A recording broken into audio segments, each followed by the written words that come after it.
Two key games in the race in the National League East. The Pittsburgh Pirates have won 3 straight, including 7-5 last night over the Mets, who today have their ace on the hill as Dwight Gooden goes after his 22nd win of the year.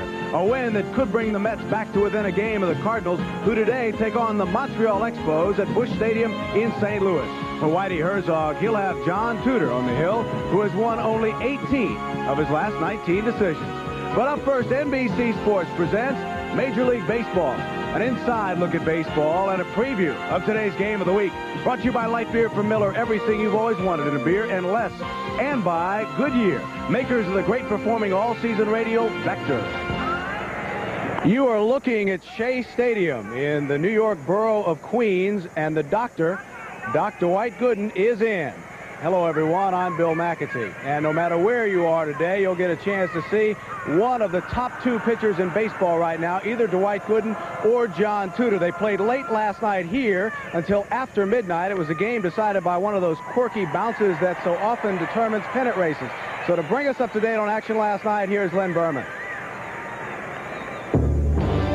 Well, Bill, pennant fever had struck Mets fans last night, but it cooled in the 7th inning.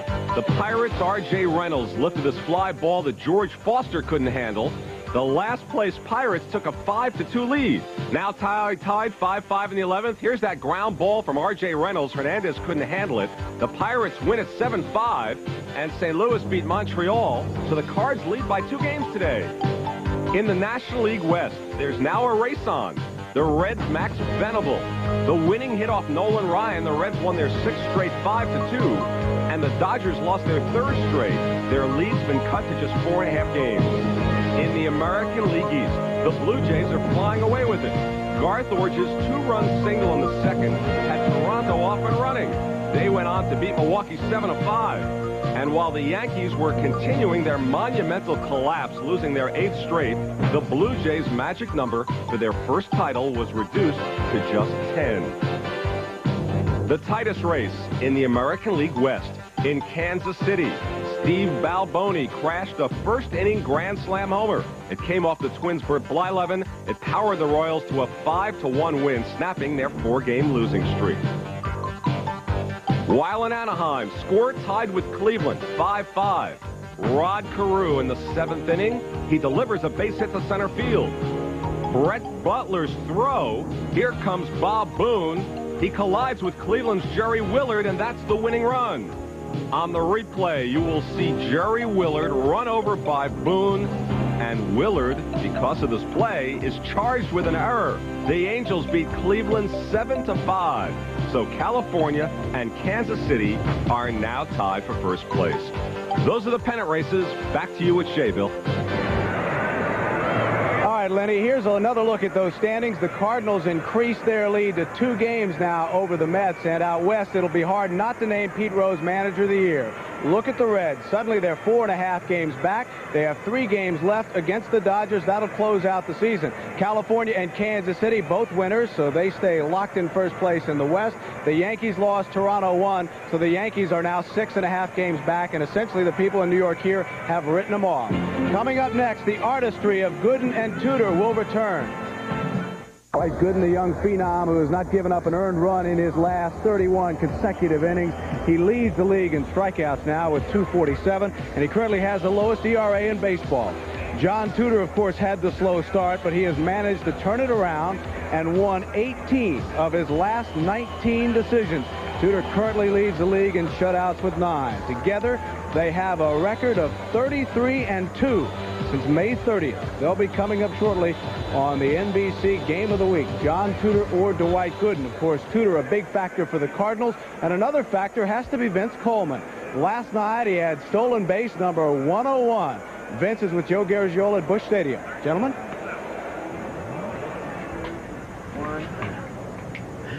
Bill, I'm seated next to Vince Coleman, and one of the few times we'll probably see him just in one spot for any length of time. As everybody knows, great base stealer. Vince, first of all, do you know what the feeling is? Can you comprehend the feeling of being in a pennant race? Not really. Everyone say you should be nervous, but, you know, I'm just relaxed and glad to be here in the major leagues and taking each day as it comes. Now, for those of us watching you, stealing 100 bases was inevitable. But to you, was it a special feeling? Oh, yes, chills went through my body once I accomplished that defeat, and to know the fact that there was only 4 guys that have done it in the major leagues, and that makes it even more overwhelming. Do you have any number in your mind as to what you'd like to steal for a season? I don't go out and set any numbers. I just let my ability dictate what's going to happen. I feel if we was in 4th or 5th place, I would take more chances. But now that we're in the pennant race down the drive, we're going to sit back and be a little bit more conservative and let Willie and her and Clock drive me in. Now, when you get on base today, can we look for you to take off? Well, that's what got me here this far, so as well, I'm on first base. You can be expecting me to run. Okay, Vince Coleman, and we can expect him to run, Bill. We'll watch for it. Okay, thank you very much, Joe. You know, neither the Mets nor the Cardinals have denied doing a little bit of scoreboard watching, and to make that process a bit easier for those of you at home, in addition to our updates, every inning we will recap the half inning batter by batter so you can follow both games. Now, the other story in baseball, the darker story, the drug trial in Pittsburgh, and there has been a new development, a guilty verdict in the trial of Curtis Strong. Here's James Polk. Throughout the long courtroom battle, defense lawyers for Curtis Strong tried to put baseball on trial. The prosecution called Strong a traveling salesman for cocaine, but the defense argued the baseball players were trying to make Strong a scapegoat to save their rich salaries. It took the jury 2 days to reach a verdict, guilty on 11 of the 14 counts of selling cocaine to players. The maximum penalty, 15 years on each count. The judge told the jury younger baseball fans may now see their idols with feet of clay, but should also see the evils and dangers of drugs, a theme the prosecution echoed. And I hope that the verdict and the facts in this case send a message to the youth of this country, especially about the dangers of cocaine. Strong, once a clubhouse cook for the Philadelphia Phillies, will be sentenced 1 month from today. He was jailed without bail, led away from the court in chains. Defense lawyer Adam Renfro promised an appeal. It's not over till it's over. The guilty verdict included 1 drug sale inside the Pittsburgh Pirates clubhouse and other cocaine sales to Dave Parker of the Cincinnati Reds, Enos Cabell of the Los Angeles Dodgers, and Lonnie Smith of the Kansas City Royals, who also made a drug buy for his former St. Louis teammate Keith Hernandez, now with the New York Mets. Among the prosecution's final words to the jury at the close of the 3-week trial, the players have disgraced themselves and their profession, and that may well be the final verdict for the public. James Polk, NBC News, Pittsburgh. An element of one of baseball's darker chapters coming to a close. When we return to New York, we'll take a look at baseball's hired guns, the new breed. We'll be back in a moment. If you have been following the Cardinals of late, you know how much Cesar Cedeno has meant to St. Louis since coming over from Cincinnati. He is an example of the hired gun, a player brought over to help win a few games down the stretch. Here again is Len Berman. It's that time of year again when some of your baseball cards get shot full of holes. It is open season for the hired guns of baseball. Those well-known veterans who pack their saddlebags and ride off into the sunset to join the pennant races. Cesar Cedeno heads the list of 1985 late-season editions. But it started long ago. Shoeless Joe Jackson of the infamous Black Sox joined Chicago in the 1915 stretch drive. In 1949, the Yankees purchased Johnny Mize from the Giants for $40,000. In 1956, they paid the A's $50 grand for Enos Slaughter. The next year, Sal Magley from the Dodgers for just $25,000. This year seems to be a banner year for hired guns. Every team that had a shot at winning its division picked up some late-season help. And just about every hired gun fired off some shots. The Blue Jays went for hitting. Al Oliver from the Dodgers. And Cliff Johnson came home to roost from Texas. When his name popped up, we wanted to grab him right away because we feel that he might be the extra little thing that can help us win this thing. Normally, teams go for pitching. That's why the Yankees went for Joe Niekro. They may have been slow on the draw. Don Sutton is now a double-barreled hired gun. He's been through this before. He helped clinch the pennant for the Milwaukee Brewers on the last day of the 1982 season. And now he hopes to fire another bullseye for the California Angels. I think that there are similarities in the two ball clubs, and I think that there are probably obviously similarities in the time of the year and the fact that it is a pretty good pennant race. But heck, I'm at home. The Angels also participated in the Pirates fire sale. 2 pitchers and George Hendrick took the Stagecoach West, while Bill Madlock rode shotgun to the Dodgers. His gun has been smoking. The Mets went for utility men, Tom Paciorek and Larry Bowa. But the biggest gun of all has been Cesar Cedeno. Here's the pitch. Swing and a grand slam home run for Cesar. Way out of here. When Jack Clark got injured, the Cardinals plucked Cedeno from the Reds.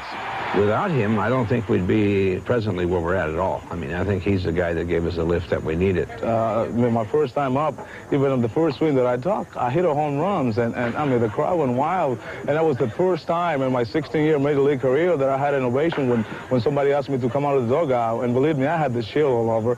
So how does it feel to be a hired gun where they call you up and say, all right, pack up your holster and go to St. Louis? It was a plus. There I was in Cincinnati, not playing at all, and all of a sudden, you know, I feel that I was in big time. I mean, I have a chance to prove myself all over. And so for Cedeno and the other hired guns of '85, it may be their last ride to glory as the sun sets on pennant race '85. Len Berman reporting. Thank you, Lenny. Cedeno, of course, a key hit last night. He had a triple to help break up the 3-3 tie. He also mentioned the Pittsburgh Pirates. They have been much like a bank during the Depression. A lot of withdrawals, very few deposits, but the young guys have been hot. They've won 3 straight. They'll provide the opposition today for the New York Mets. The other game, St. Louis and Montreal. Stay with us. Baseball is coming up next on NBC. He was known to the world as Harry Brackeen, but to his teammates, he was the Cat. He pitched for the Cardinals in 1940, and then from 1943 through 1952. Then it became the era of Bob Gibson, the incredible 1968, when he had an earned run average of 1. And now, in 1985, the Cardinals look to a left-hander named John Tudor in pursuit of his 20th victory.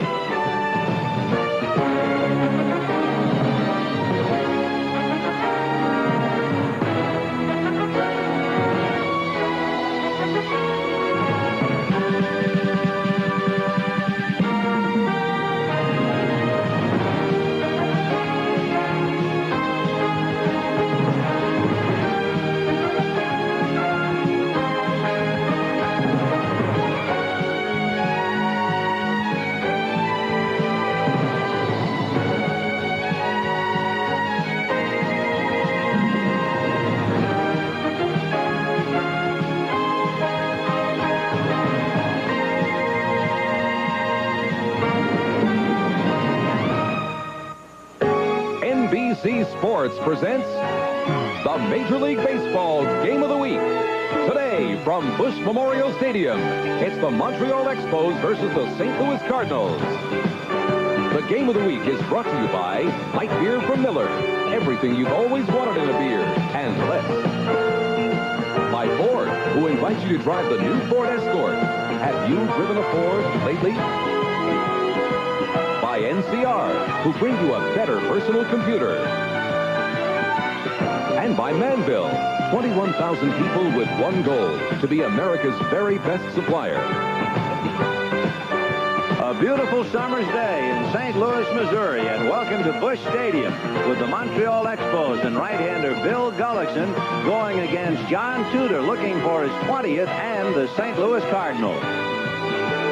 Hi, everybody. I'm Vin Scully, along with Joe Garagiola. Montreal doesn't have very much respect, although they lost last night. They've beaten the Cardinals 9 out of 13 times, so Tudor has himself a mountain to climb. He does have the mountain, but, you know, as I hear the name Tudor, Vin, I have to think that you can point many fingers at a lot of players on the Cardinals and as to why they are where they are.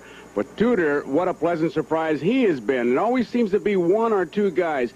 Tudor and Cedeno. Cedeno has been such a big help coming down the stretch as far as winning the pennant and going into a World Series. To give you an idea, Cedeno is 26 for 56 with 16 runs batted in, a slugging percentage of almost 800 since he put on a St. Louis Cardinal uniform. But don't forget, the Expos, along with the Dodgers, are the only two teams to give the Cardinals a bad time this year. We'll also be covering the New York Mets at Shea Stadium while they're battling the Pittsburgh Pirates, and of course losing last night. They trailed by 2. And Dwight Gooden is pitching. Well, we'll keep an eye on it for you, so stay right with us. Starting lineups all coming up right after this.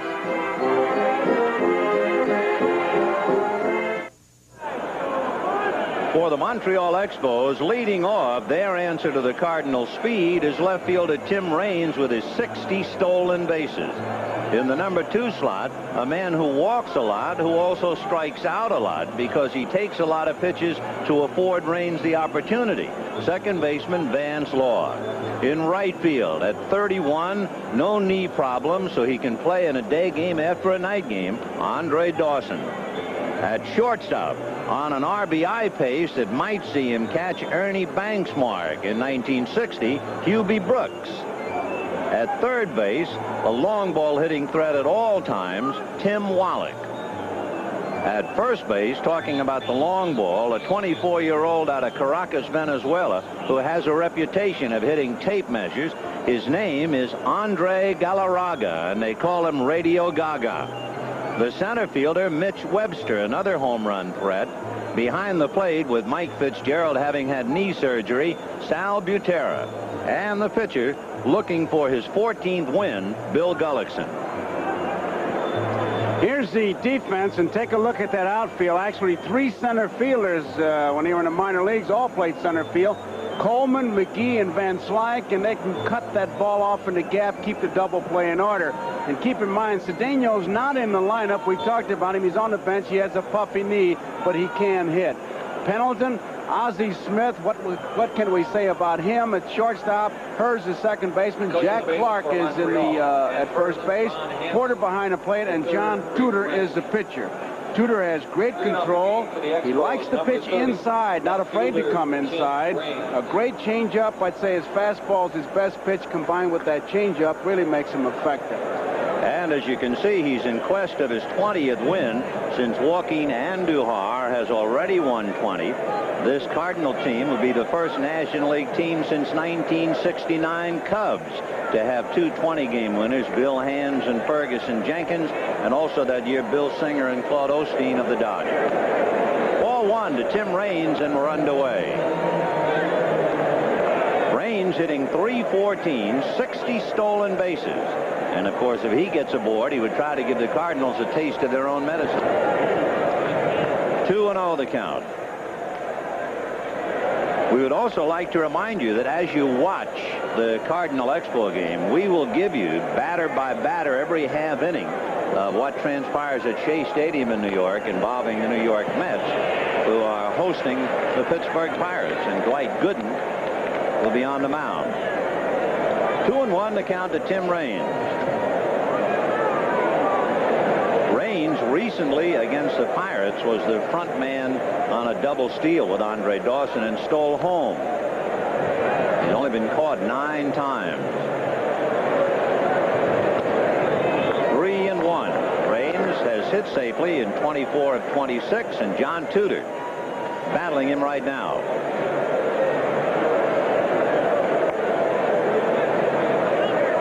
Pendleton shortens up near the bag at third. And there's a base hit into left field. So Tim Raines has hit now in 25 of 27, and perhaps will try to put a little heat on Tudor. Batting second, number 2. Tudor has a pretty good move. He can neutralize the base runners, but you do have a combination up there, and Vance Law really taking a good look to see if there is a play on. He does take a lot of strikes to try to help the base runner. Bob Rogers doesn't particularly like to play hit and run, especially against a left-hander with a good move, but we'll have to wait and see. Well, this will be something now. Tim Raines challenging the Cardinals, and Tudor really keeping an eye on him. And that's ball 1. Raines, remember, is the Major League's all-time leading stolen base percentage man. Sometime early next year, Tim will become the third youngest to steal 400. Ricky Henderson, Ty Cobb, and then Raines. He has 380 stolen bases right now and held on by Jack Clark. A great percentage. And we'll see if he can give the Cardinals a taste of the medicine.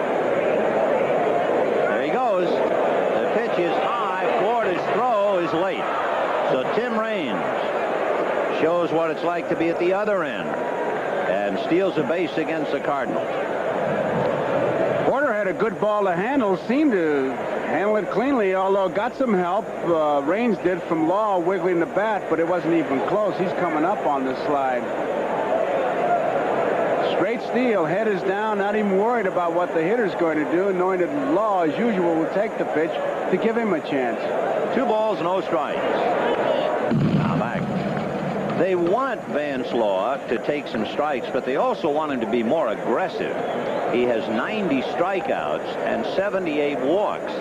So, in a sense, that's almost 170 at-bats where he hasn't swung the bat. And if you add the 2 times he's hit, that's exactly 180. But Vance is the best that Buck Rogers has to be in the number 2 slot. Ideally, he'd like a left-hand hitter up there. 2-1. That's one of those baseball situations, Vin, like, don't give him a good ball to hit, but don't walk him, you know. Be sure to give that base runner a chance to steal a base, so take a pitch, but be more aggressive. How are you going to do that? Yeah, right. Well, there's the footnote. Leading his team in strikeouts. Trying desperately to make contact to at least get Raines over to third. So this is a big pitch for John Tudor. Tudor's high in strikeouts, 9, and he's done that twice. This will be the only swing. I would venture to say that he'll take his natural swing. He's been trying to hit the ball to the right side to pick up a base with an out. 2-2. Fouled away. Montreal has been giving the Cardinals a bad time, beating them 9 out of 13. Even with 2 strikes, he took his shot to the right side. Now, we're in the first inning, and usually from the first to the 6th inning, the manager will just say, hey, take your normal swing after you've tried twice. You might note that Vance Law, Charlie Louth there, he's on that toe, front foot, weight back. Watch it come up. He's hitting 260. Big pitch for John Tudor, trying to keep Raines anchored at second.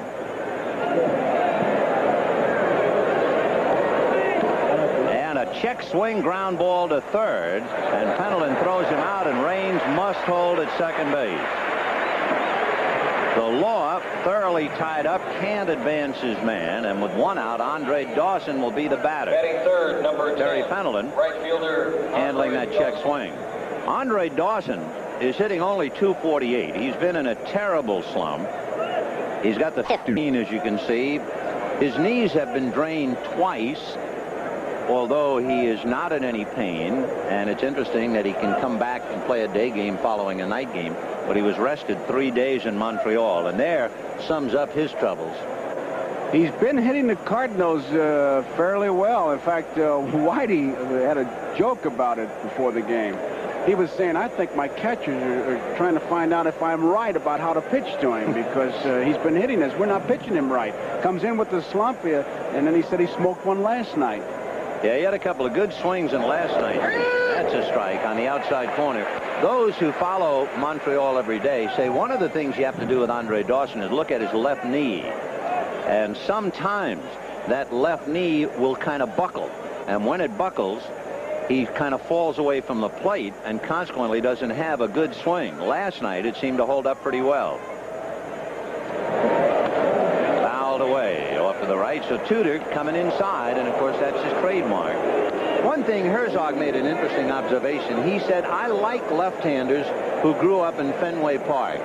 And that tells you a lot. A left-hander who learns to pitch in Fenway has learned to pitch.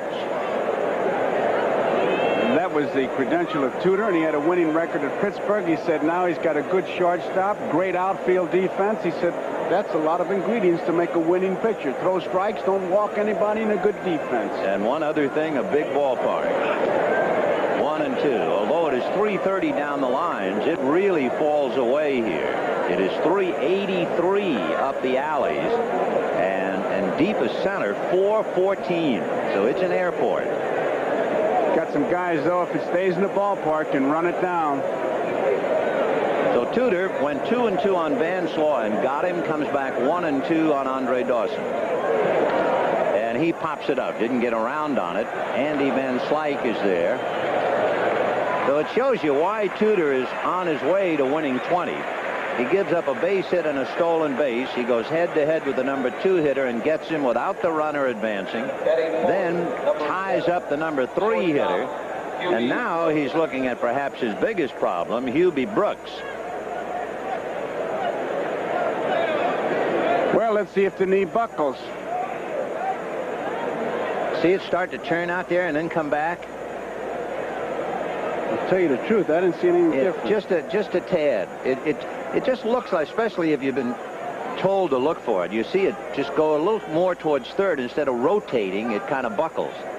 And here's Brooks. And he promptly hits it into right field. Van Slyke with a good arm. Raines coming to the plate. He scores. Down to second goes Hubie Brooks. Van Slyke is a bit disappointed. Looked like he had a good chance. He had that ball when Raines was 2 steps from third base. The throw was not only off to the side. Now Raines is about to third base here. It's not only to the side, but it's high. And Raines, Porter gets the ball on the third base side. He gets Raines because he still had 4 steps to go. Now, Porter's got the ball, but he has to come back, and it's too late. It was not a good throw. 2 reasons. The other one being that it allowed Hubie Brooks to go to second base, where he's in scoring position. Well, what a year Hubie Brooks is having, as the batter is Tim Wallach. Hubie Brooks at second base now has 94 runs batted in.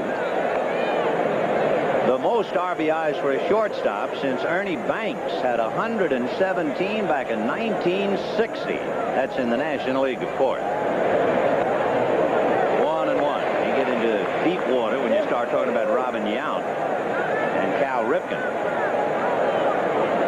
And that was a pretty good piece of hitting. He didn't try to pull the ball. He figured Tudor was going to try to pitch him outside. He did have first base open. Brooks just punched it to the opposite field. So it is 1-0 Montreal here in the first inning. And, of course, that is posted up on the scoreboard. You can bet immediately at Shea Stadium in New York. And with Dr. Gooden going, we will give you every report all day long on exactly what's transpiring at Shea Stadium in New York.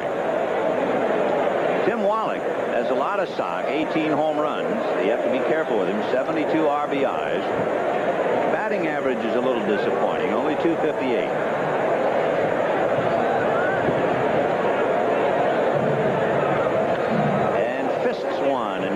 First base to Jack Clark. He was properly jammed, and that's it. However, the Expos, who have beaten the Cardinals 9 out of 13, get a run. And at the end of half an inning, 1-0 Montreal. Here's the Cardinal lineup. Vince Coleman with his 101 stolen bases leading off. Willie McGee, the league's #1 hitter, 359 in center. Tommy Herr with 100 RBIs hitting third. Pretty impressive, huh? And Jack Clark in the cleanup spot at first. Andy Van Slyke in right. Terry Pendleton at third. Darrell Porter behind the plate. Ozzie Smith at short. And John Tudor on the mound.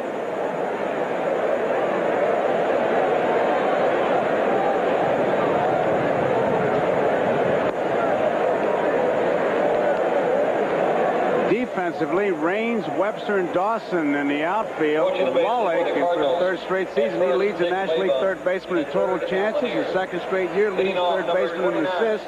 Brooks, Law, and Galarraga. We'll take a look at that big guy. Behind the plate, Sal Butera, and Bill Gullickson is the pitcher. Gullickson, fastball, curve. He'll cut his fastball and doesn't rely that much on a curve, although he can throw it for strikes when he has to. Well, he'll have to throw some strikes because he certainly doesn't want to walk Coleman to start off the day. Vince with 101 stolen bases, and he's up there with the big names in base stealing. Lou Brock and Maury Wills, and of course Ricky Henderson has done it 3 times, and there's a strike, 0-1. And Wallach is really in tight at third base trying to take the bunt away from him. He is, look how close he is. A report out of Shea Stadium, the Pirates loaded the bases with one out. Joe Orsulak scored on Mike Brown's ground out to second base, so the Pirates got a run in the first inning. Coleman a foul, and Wallach ought to be able to handle it. Now to look at exactly what's transpired, let's go to Len Berman at Shea Stadium in New York. All right, Vin, here's that run you mentioned. Bases loaded off Gooden. Mike Brown, ground ball to Hernandez. Gooden covers. Joe Orsulak scores, breaking Gooden's 31 in the third inning scoreless streak. So it's now 1-0 Pittsburgh as they play the bottom of the first inning. Back to St. Louis.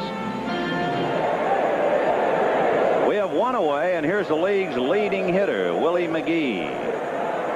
McGee hitting .359, made a dazzling play last night for the final out of the game to rob Tim Raines of an extra base hit. Banged up, looked like he got a little hip pointer when he hit the ground, but he's right back in the lineup today.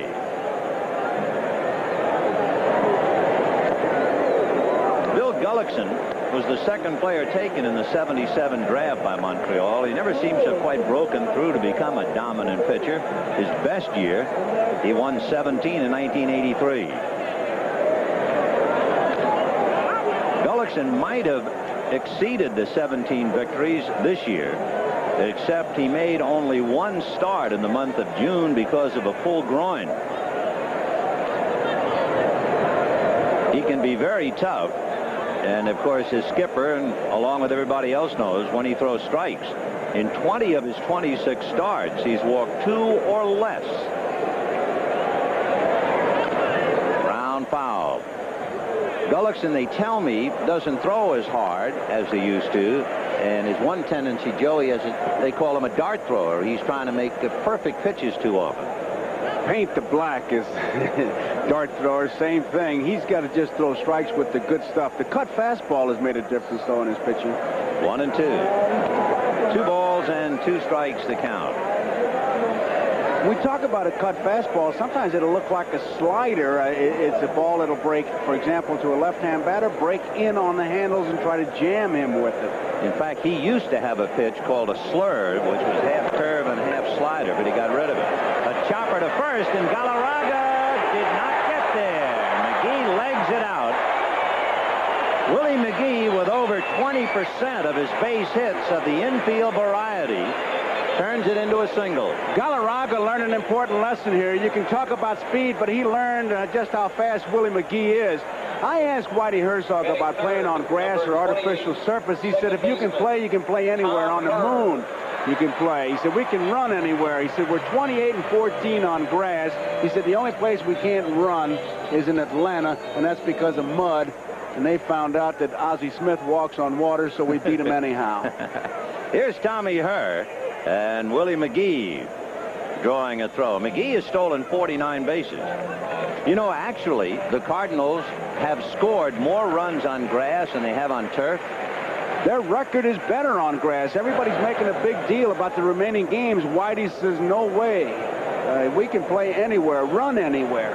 Another point for the people to think about. The Cardinals have 3 road games left, that's all, in Montreal. And they've lost 5 of the 6 played in Montreal this year. Willie McGee, he had only 3 home runs before the All-Star break, and he's hit 7 since, so he's grown up in a lot of areas. 1-0. Now, Gullickson has a very slow movement to the plate.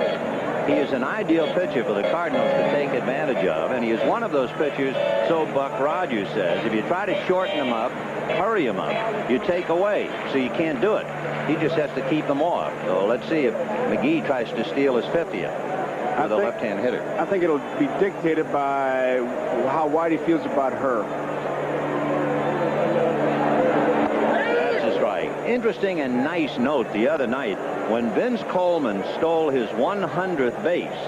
Tommy Herr came up a few moments later and knocked in his 100th RBI, and they were kind of hoping that they'd do it in the same inning, and it worked out.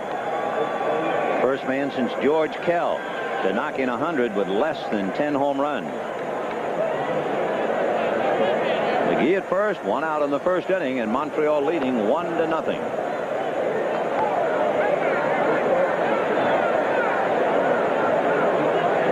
Bill Gullickson, 13-11, 1-1 with Montreal, 6-9 lifetime.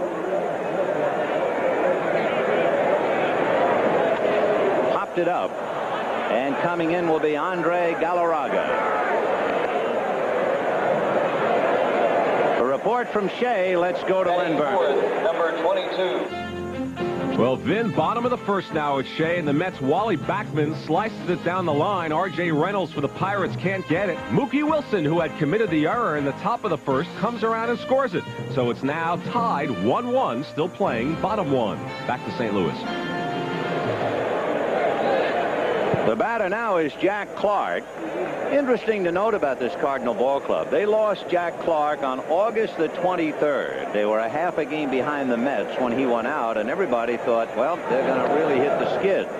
When he returned on September the 19th, the Cardinals were 2 games in front. The reason, of course, the incredible play of Cesar Cedeno.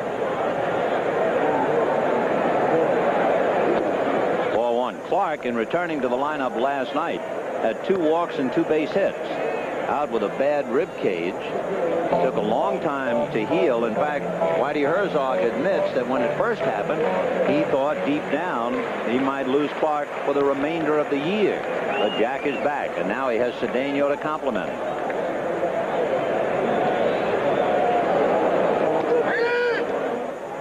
So McGee evidently unable to get a jump over there. Vin, I think it's more the other way, that Jack Clark hitting, that Whitey's going to say, hey, he can take 1 swing and give us 2 runs. And with if McGee does make it to second base, they can be a little more careful with Clark. I don't say he's playing more conservative, but let's see. A difficult set, too, by Gullickson. You see where his hands are? In other words, he doesn't come to the belt buckle where you can see his elbows if you're the runner. His hands come together about at the breastbone, but maybe 6 inches in front of his body, and he's a very tough read. The key most base runners use would be the shoulder, the left shoulder, see what that does. A lot of them key in on that. That's the first move. And if you don't get a reading there, they usually check the right heel on the rubber. See where his hands are out in front of the body? There he goes. Ground ball, foul. So sooner or later, McGee had to go, and he got a pretty good jump.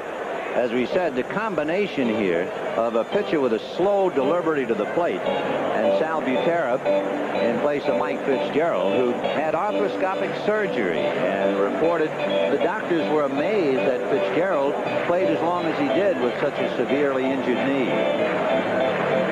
Whitey, with Coleman and McGee especially, they have the green light. They can go at any time. There's no strategy that dictates it. Whitey has a don't run sign. Boy, they're pinching up the left side with Wallach and Brooks. They're almost like bookends over there. McGee does not go, and there's a fly ball to center. Mitch Webster's there with the shades down, and he puts it away, so they leave McGee at first. And at the end of an inning, Montreal won and the Cardinals nothing.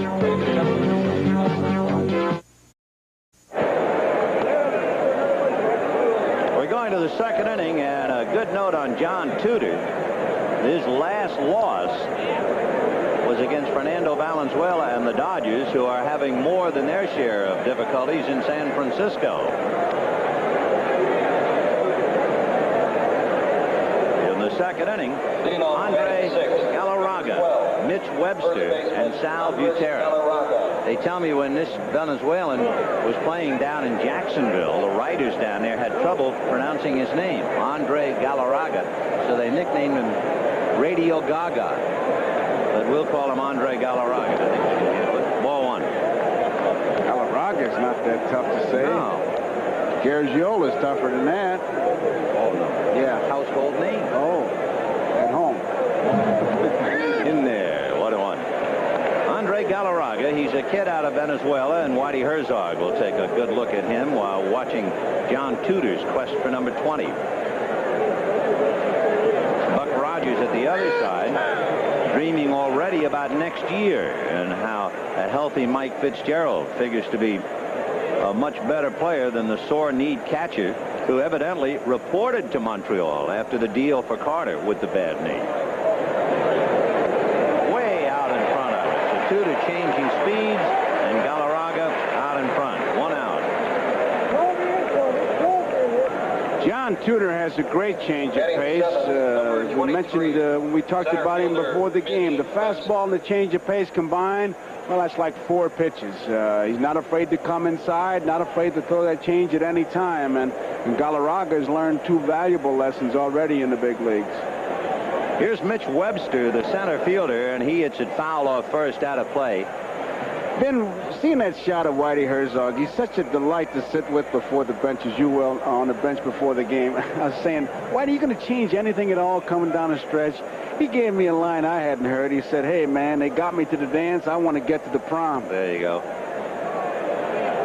He's not changing anything. What got me to the dance is going to get me to the prom. 0-1 to count to Mitch Webster. And he lifts a fly ball to left field. Coleman backing over to his left. You know, you played at Rochester, and we'll talk about that league in a minute, but right now we're going to New York. All right, Vin, over in this league, still the bottom of the first inning at Shea. Danny Heat base hit past Sid Bream, the former Dodger. Keith Hernandez scores. It's now 3-1 Mets, bottom of the first inning. Back to you, Vin and Joe. With 2 down in the second inning, Sal Butera coming up. 1-0 in favor of Montreal. Butera finishing up along with Ned Yost, whom they just acquired because they lost Mike Fitzgerald. I was going to say, you played in Rochester. Yeah. And that's in the same league as Syracuse. Fouled away. I was thinking how times have changed. Mitch Webster 2 years ago won a home run hitting contest in Syracuse, right? The prize, he and his wife had an expense-free paid trip to Paris. Wow. So last year he won it again. Got a free trip to Rome and Athens. And you call that the minor leagues? Better than being on a game show. What's in door number 4? A trip to Paris. A lion. Ground ball hard to third, but Pendleton playing a steady third base gets him, and it's an easy inning for John Tudor as Montreal goes quietly 1-2-3. At the end of an inning and a half, the Expos won, the Cardinals nothing.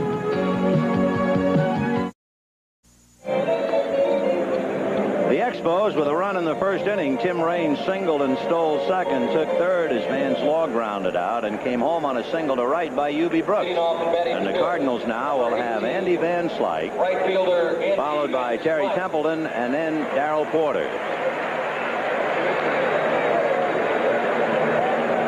Andy Van Slyke, outstanding athlete, excellent outfielder, and really starting to come alive with the bat.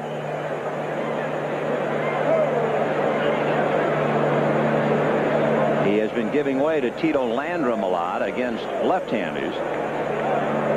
But he's one of those kids they figure can't miss. So Gullickson leading 1-0, and into the second we go.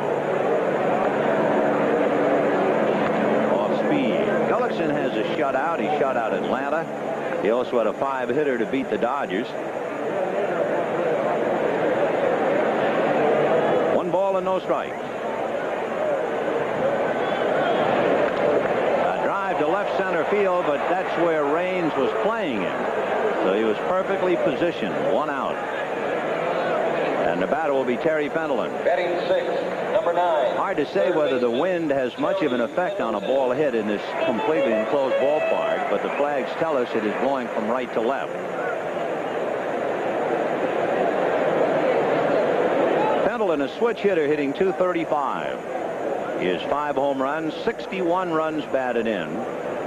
He tore up a leg going after a foul ball when he tripped over the pitcher's mound in the bullpen, and that really set him back a while. Ball 1. Cincinnati, Houston, and of course you have to keep an eye on the Reds. They're 4.5 games back of the Dodgers, scoreless in the second inning.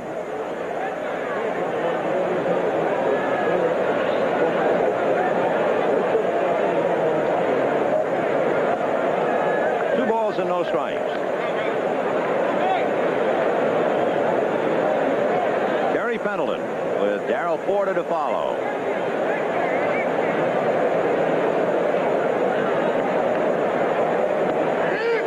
As usual, the Cardinals throwing a lot of switch hitters at you. Coleman and Herr, McGee and Pendleton and Ozzie Smith.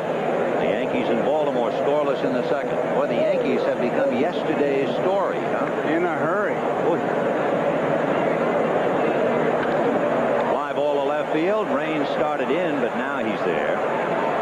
So it shows you not only the control of the pitcher, but the fact that the outfield has been deployed correctly. With Van Slyke, Raines played him in left center. With Pendleton, he played him in straightaway left, and he was in perfect spot.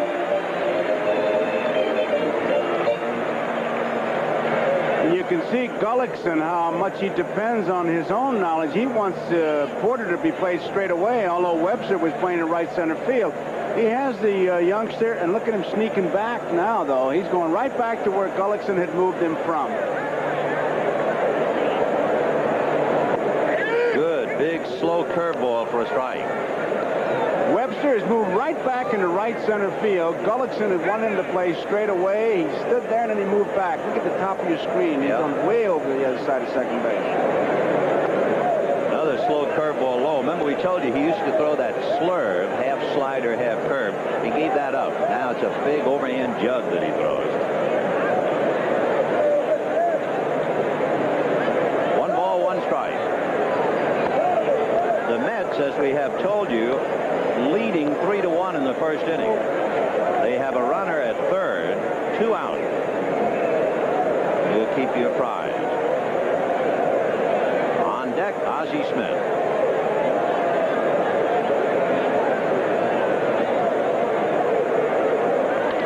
Line drive, foul by about a foot or less.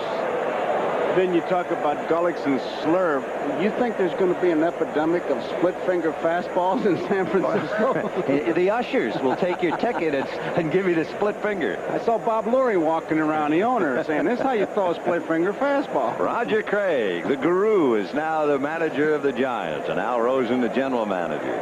And the split-fingered fastball will be as popular as the Boy Scout sign of 2-2. Change, pull, foul. Now he's thrown 2 pitches that Porter's really been able to get around on, and with the count 2-2, he'll want to make it happen here. And if you're a batter, this will tell you pretty much the pattern for the rest of the day, what he's going to do. A footnote, Rafael Santana has just doubled, scoring Gary Carter, and the Mets are leading the Pirates 4-1 in the first inning. They'll check at third. No swing, says Dick Stello. 3-2.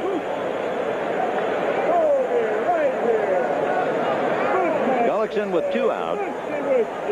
One thing, the Montreal pitchers cannot look to the bullpen for Jeff Reardon in this series. Reardon with 35 saves is out. A severely pulled groin muscle, walking around with a huge bag of ice strapped to his leg. All 4. So the 2-out pass to Porter. And that'll bring up Ozzie Smith. Porter, one of the few birds you don't have to worry about him flying. However, he does have 4 out of 5 stolen bases. Hold everything. Would you believe? We told you Santana doubled to make it 4-1. And we are checking now. Dwight Gooden has done what he said he would do. He hit a home run. Oh, that'll make his year. That's what he really wanted. Forget the strikeouts, forget everything. If he's hit a home run, what a year. Pitch in the dirt, ball 1. So it is still the first inning at Shea Stadium in New York, and the Mets are leading the Pirates 7-1. Needless to say, they have not informed the crowd here in St. Louis about that. 2-0. I have to laugh at Porter's lead at first base. He's about 2 steps from the artificial surface. He's closer to the first base coaching box, and he hits the bag. Watch that lead he takes. So when he has stolen 4 out of 5, the chances are it must have been a busted hit-and-run play. He's not even near the artificial surface. And Gullickson, who had retired the first 2, walks Porter and goes 3-0 to Ozzie Smith. Time for Ozzie Smith to get on, get Tudor up there. If nothing else, get him out of the way and get the top of the lineup to lead it off. And Tudor isn't that bad a hitter. He has 13 hits.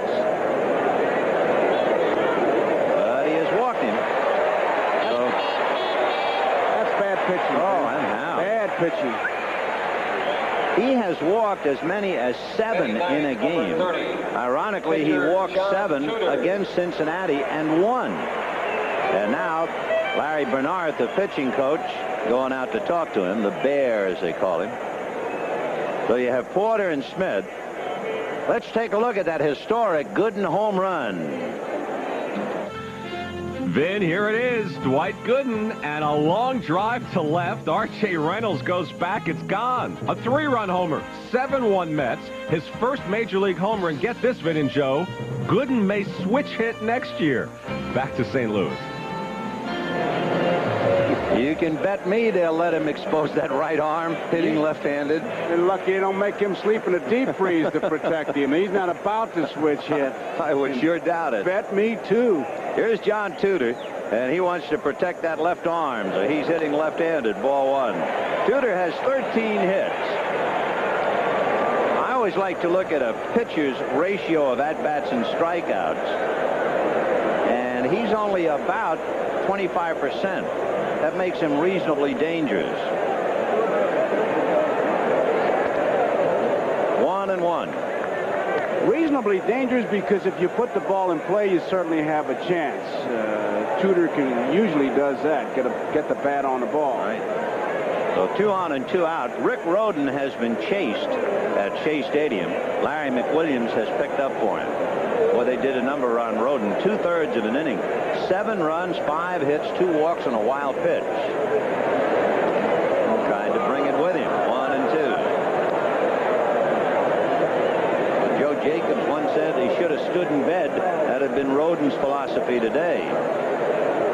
Larry Bernard went out and talked to Gullickson, and one of the things I'm sure he talked about is bear down on this guy and don't fool around with him. Right now, he wants it to happen, and I would say that big overhand curveball, that's the one you want to snap off right here and get that strikeout. There's no sense trying to set up any pitches. Got to go out and get him. Give you an insight on him if we have a moment. Here's the 1-2 pitch. Fouled away. If you look at Bill Gullickson's glove, we can't see it. You'd have to have it on your hand. But on the fingers of the glove, he has the letters printed large, too. D-O-W-N. And that is to remind him when he's getting hard to get the ball down. So he writes himself a note on his glove. 1-2.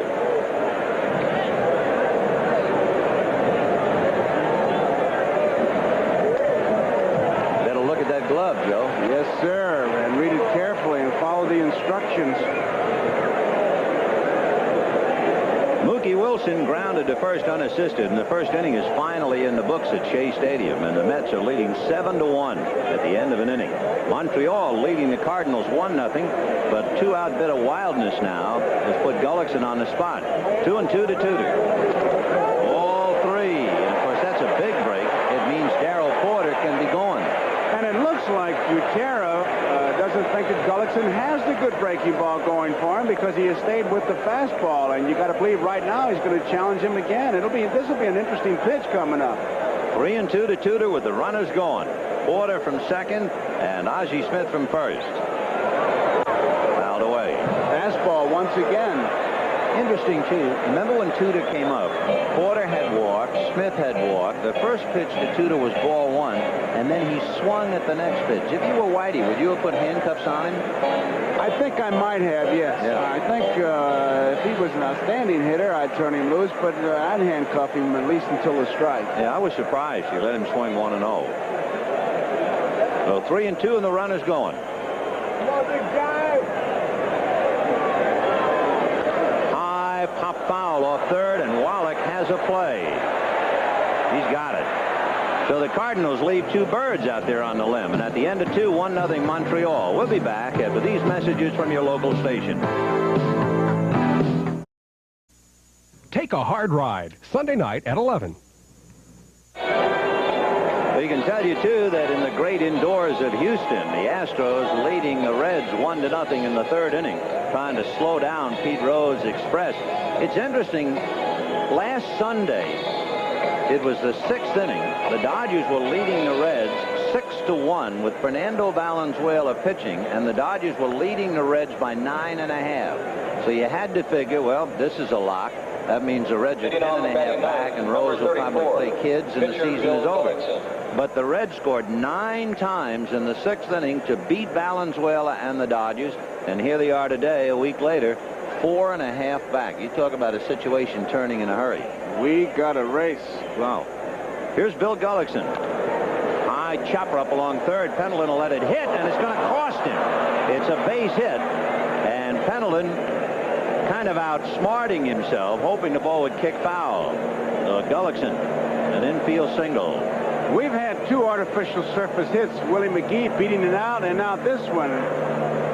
Pendleton looks like he's going to get it and let it roll foul, and Boops hits the seam. You can see it got a piece of that dirt and over his head, and it's a base hit. Gullickson was running straight down the line. He had no thought about doing anything else except reaching first, and it's a base hit. And the batter now will be Tim Raines, who singled in the 1st inning. He has been a very hot hitter. On defense, you always look for the bright spot, and you say to yourself, well, Gullickson's on. He'll clog the bases for Raines. He'll be in the way. Raines has hit in 25 of 27, and he's going to leg it to first, and he is going to make it. He's safely aboard. Indecision around the bag. Oh, save that and show it to the youngsters who want to know how you push a bunt for a base hit. He literally used Tudor as a screen. Tudor didn't know if he was going to break for the bag or break for the ball, and Raines pushes it right between them. Now watch what happens here. Tudor undecided. Now it's a screen.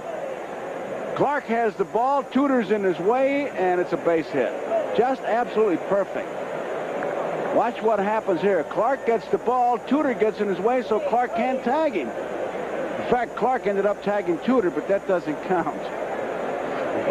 Pirates in the 2nd inning went out. They had a base hit, but nothing else to show for it. So at the end of an inning and a half, it remains 7-1 in favor of the Mets. And now here's Vance Law. Ball 1. The Cardinals pull up the corners. They're looking bunt from Law. Both Pendleton and Clark were well up. And we'll watch Pendleton to see if he commits again. And we'll also keep an eye on Ozzie Smith to see if he's going to be shading to cover third and allow Pendleton to come all the way in or not. No, they're not moving. They're not looking bunt except for Clark.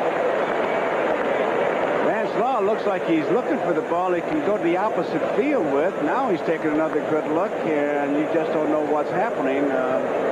Ozzie Smith would be the man to key on to see what's going to happen. Law, by the way, has sacrificed more times than any other Expo. But the Cardinals are not convinced at all.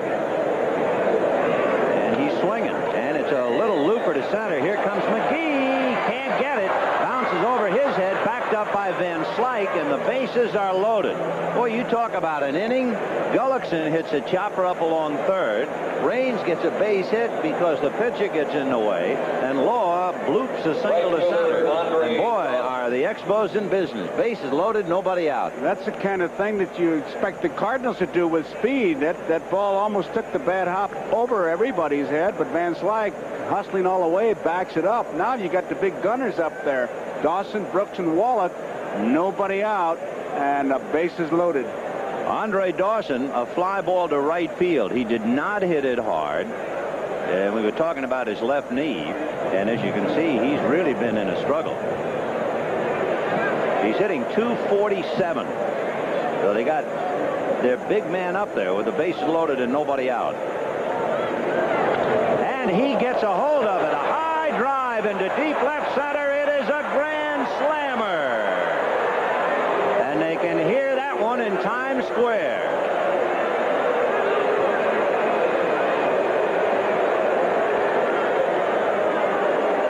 No doubt that Dawson went up there saying, if I get a good ball to hit, I'm really going to take a good cut at it, and there was no doubt from the minute he touched it off. I think that knee buckled that time, Ben. The only thing that buckled was John Tudor and the house of Tudor. And immediately the Cardinal bullpen will get busy, and the Dawson Marching and Chowder Society can take a look at Andre's grand slam. And there's the guy at the other end of it. So it is 5-0 Montreal and 7-1 New York. And a strike. strike to Hubie Brooks, who had a pinch hit grand slam Thursday night against Pittsburgh. Brooks had a base hit and an RBI in the first inning. So with 94 runs batted in, Hubie Brooks having a great year. 1-1. Whoops, off speed, and you can see what happened to the hitter, losing control of the bat. That bat really went flying out there. You really have to like this Hubie Brooks for his attitude. They moved him to a strange position. Everybody had everything to say about him and said, well, he's a third baseman playing shortstop like a third baseman. Don't know if he's going to do it. He kept smiling. And even before the game, he came up to me and says, you know, I'm going to give you some great philosophy. In this game, you never know. Oh, good, good. Now, that's profound. Yeah. You got to write that in stone. Well, he's from Los Angeles. You never know. You remember that. I said, hey, that's pretty good to remember going through life. You just never know. You know, you're talking about Hubie being a converted third baseman. Vance Law is a third baseman, and yet their strength up the middle, as you look at Kepshire. They have two third basemen around the bag. Kepshire has kind of fallen in disfavor. You look at the Cardinal rotation, it's Tudor, Andujar, Danny Cox, and then Bob Porsche. And Kepshire suddenly shaky because of the way Todd Worrell is pitching. That's fouled away off to the right, out of play. Worrell is so impressive coming out of the bullpen. And Kepshire is so shaky, they started Keogh in the ballgame. Imagine, and Kepshire was going to be one of the keys to the pennant drive, and it shows what happened. Boy, that's a shock for John Tudor. Not only to give up a home run, but it's a slam. And it is 5-0 Montreal in the third. And he lost the bat again. So you talk about bat control. Hubie has controlled it for the second time to Ozzie Smith. Well, there are some hitters, and you can go way back. Dave Winfield does it as far as the Yankees. He's lost that bat. Tony Oliva used to do it. Going back to my days as a kid, Pepper Martin used to always lose that bat. They throw the bat and just not have that tight grip on it, and there's really nothing they can do. Look at all the tape on his fingers. He's got some blisters on the left hand. That might have something to do with the bat control. And here's Tim Wallach. The last two home runs, by the way, that John Tudor has allowed, one was a grand slam to Bill Allman, the other a home run by Mike Schmidt. You ought to use more stickum because the hitters like it, and Miss America liked it too in the swimsuit competition. Did you see that? No, tell me about that. She put it. Don't tell me. Yeah, so her suit wouldn't climb. Well, there's nothing sacred. Nothing. Boy, you really. That's America, Miss America contest. That's Americana. And when I read that, I said, oh. Stick 'em. 1-2 to count to Tim Wallach. We'll go to every length to bring you the complete story. Even full coverage of Miss America. Full coverage of Miss America. Film at 11. 1-2 to Wallach. 5-0 Montreal in the third. The Mets breezing 7-1 against Pittsburgh. So for the moment anyway, it looks like the Mets have a shot to cut it back to 1. The Mets in the next to the last series of the year play 3 games here. There's a hopper up the middle, so John Tudor being shaken to the foundation in his pursuit for 20. He's having trouble getting out of the third inning, and the batter will be Andre Galarraga. Tudor 19-6, but 1-2 with Montreal, 3-2 lifetime. He's gone at least 6 innings while giving up 3 or fewer runs in 24 of his starts. There's a fine young sports writer in Philadelphia, John Lowe of the Inquirer, and I know the world doesn't need a news statistic. But what it does, it could use a good news statistic and get rid of a lot of old ones that don't mean anything anymore. Ground ball wide to third to Pendle, and he'll go the short way to her. To first, not in time, and it's a bouncer up against the box seats, and Galarraga will hold it first. For instance, complete games don't mean anything anymore. Nothing. And game-winning RBI is the most nonsensical statistic ever invented. But John came up with one that only applied to starting pitchers, but it really does make some sense. He calls them quality starts. It'll give you a better indication of a pitcher than almost anything. And the definition of a quality start will be 6 innings at least, and no more than 3 runs allowed, 3 or less in 6 innings. That keeps you in the game, and you know what kind of a pitcher you have. Who do you think would lead the league if there was such a stat as quality start? Right, Dwight Gooden. 30 of his 32 starts, he has pitched at least 6 innings, 3 or fewer runs. Chopper to Pendleton, there's the short way to her, and that's it. What an inning. 4 runs for Montreal, and at the end of 2.5, Montreal 5, Cardinals nothing.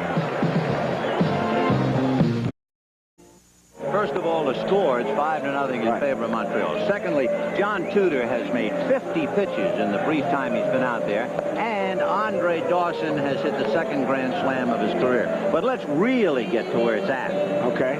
Miss America and Stickum. Now, let's go back. Start me again on that. Well, she wanted her swimsuit not to climb, so she put the Stickum to make sure it wouldn't climb. So if I put the Stickum where Miss America put the Stickum, I couldn't get out of this seat. Now, you know where she put the Stickum? You know what? It's amazing how you draw a picture. That's outstanding. Slick, right? You really are slick. Smooth with words. A journalist in pursuit. Yeah. Ever pursuit of the story. Film at 11. Vince Coleman will not be thinking about Miss America. And Willie McGee and Tommy Hurd. And we go to the bottom of the 3rd. 5-0 Montreal. Now Gullickson's pitching strategy is to throw strikes. He's got himself a 5-0 lead. Obviously, he hasn't been able to control that curveball because he's thrown nothing but fastballs, but now he's got a little bit of a bulge. Although here comes Wallach in the 3rd base to try to take that bunt away from Coleman. And Galarraga has shortened up at first. Coleman and McGee get so many infield hits that they, like coffee, they'll give the infield the jitters, and everybody's pulled up. In there, 0-1, off speed. Good call, because he has not had that curveball, and you can see that Butera behind the plate is going to keep searching for it until he gets it, and if he gets in the jam, he'll have 2 pitches to work with. You just can't say I got a 5-run lead, let's coast. That was a good call. In the dirt, 1 ball and 1 strike. We were talking before about Vince Coleman stealing 100 bases. Maury Wills stole 104. Lou Brock stole 118. But Ricky Henderson has stolen 100 or more 3 times. 100, 108, and of course the record-breaking out-of-sight year when he stole 130. 1-1. Fastball, and it's lifted to left center. However, moving over is Tim Raines. Last night, Willie McGee made a great catch against Tim Raines. Let's take a look at it to show you. Talking about great defensive Cardinal outfield. Worrell delivers. Raines really gets a hold of it, and look at McGee. Landed hard on the point of his hip. And when he bent over, he didn't get up for a while. But he finally did, and here he is. Caught it right in the webbing, and did you see the reaction of Worrell? He thought it was a cinch hit. McGee with an infield single in the 1st inning. He is also leading his closest competitor, Pedro Guerrero, by 40 points. It'll be interesting to see how much he dominates the league if and when he wins the batting title. When Musial won it in 1948, Stan won by 43 points. Rico Cardi in 1970 won by 41, and this kid could do that. Foul ball. 1-2 the count to Willie McGee, and Bill Gullickson trying to give the Cardinals a bad time. After 2.5 innings at Shea, the Pirates went out in order, 1-2-3, and it's Mets 7 and the Pirates 1. And Rick Rhoden hit the road early. 1-2. High up fly into shallow right. Coming up for it is Dawson. Cincinnati is a factor in the National League, so let's get a report from Houston. Okay, Vin, top of the 4th in the Astrodome. Dave Parker gets the Reds going. A home run off Jeff Heathcock. It's number 29 for Parker, and it's now 3-1 Houston over 2nd place Cincinnati. Back to St. Louis and Vin and Joe now. And certainly no knock on Jeff Heathcock or even Charlie Kerfeld, who will pitch tomorrow.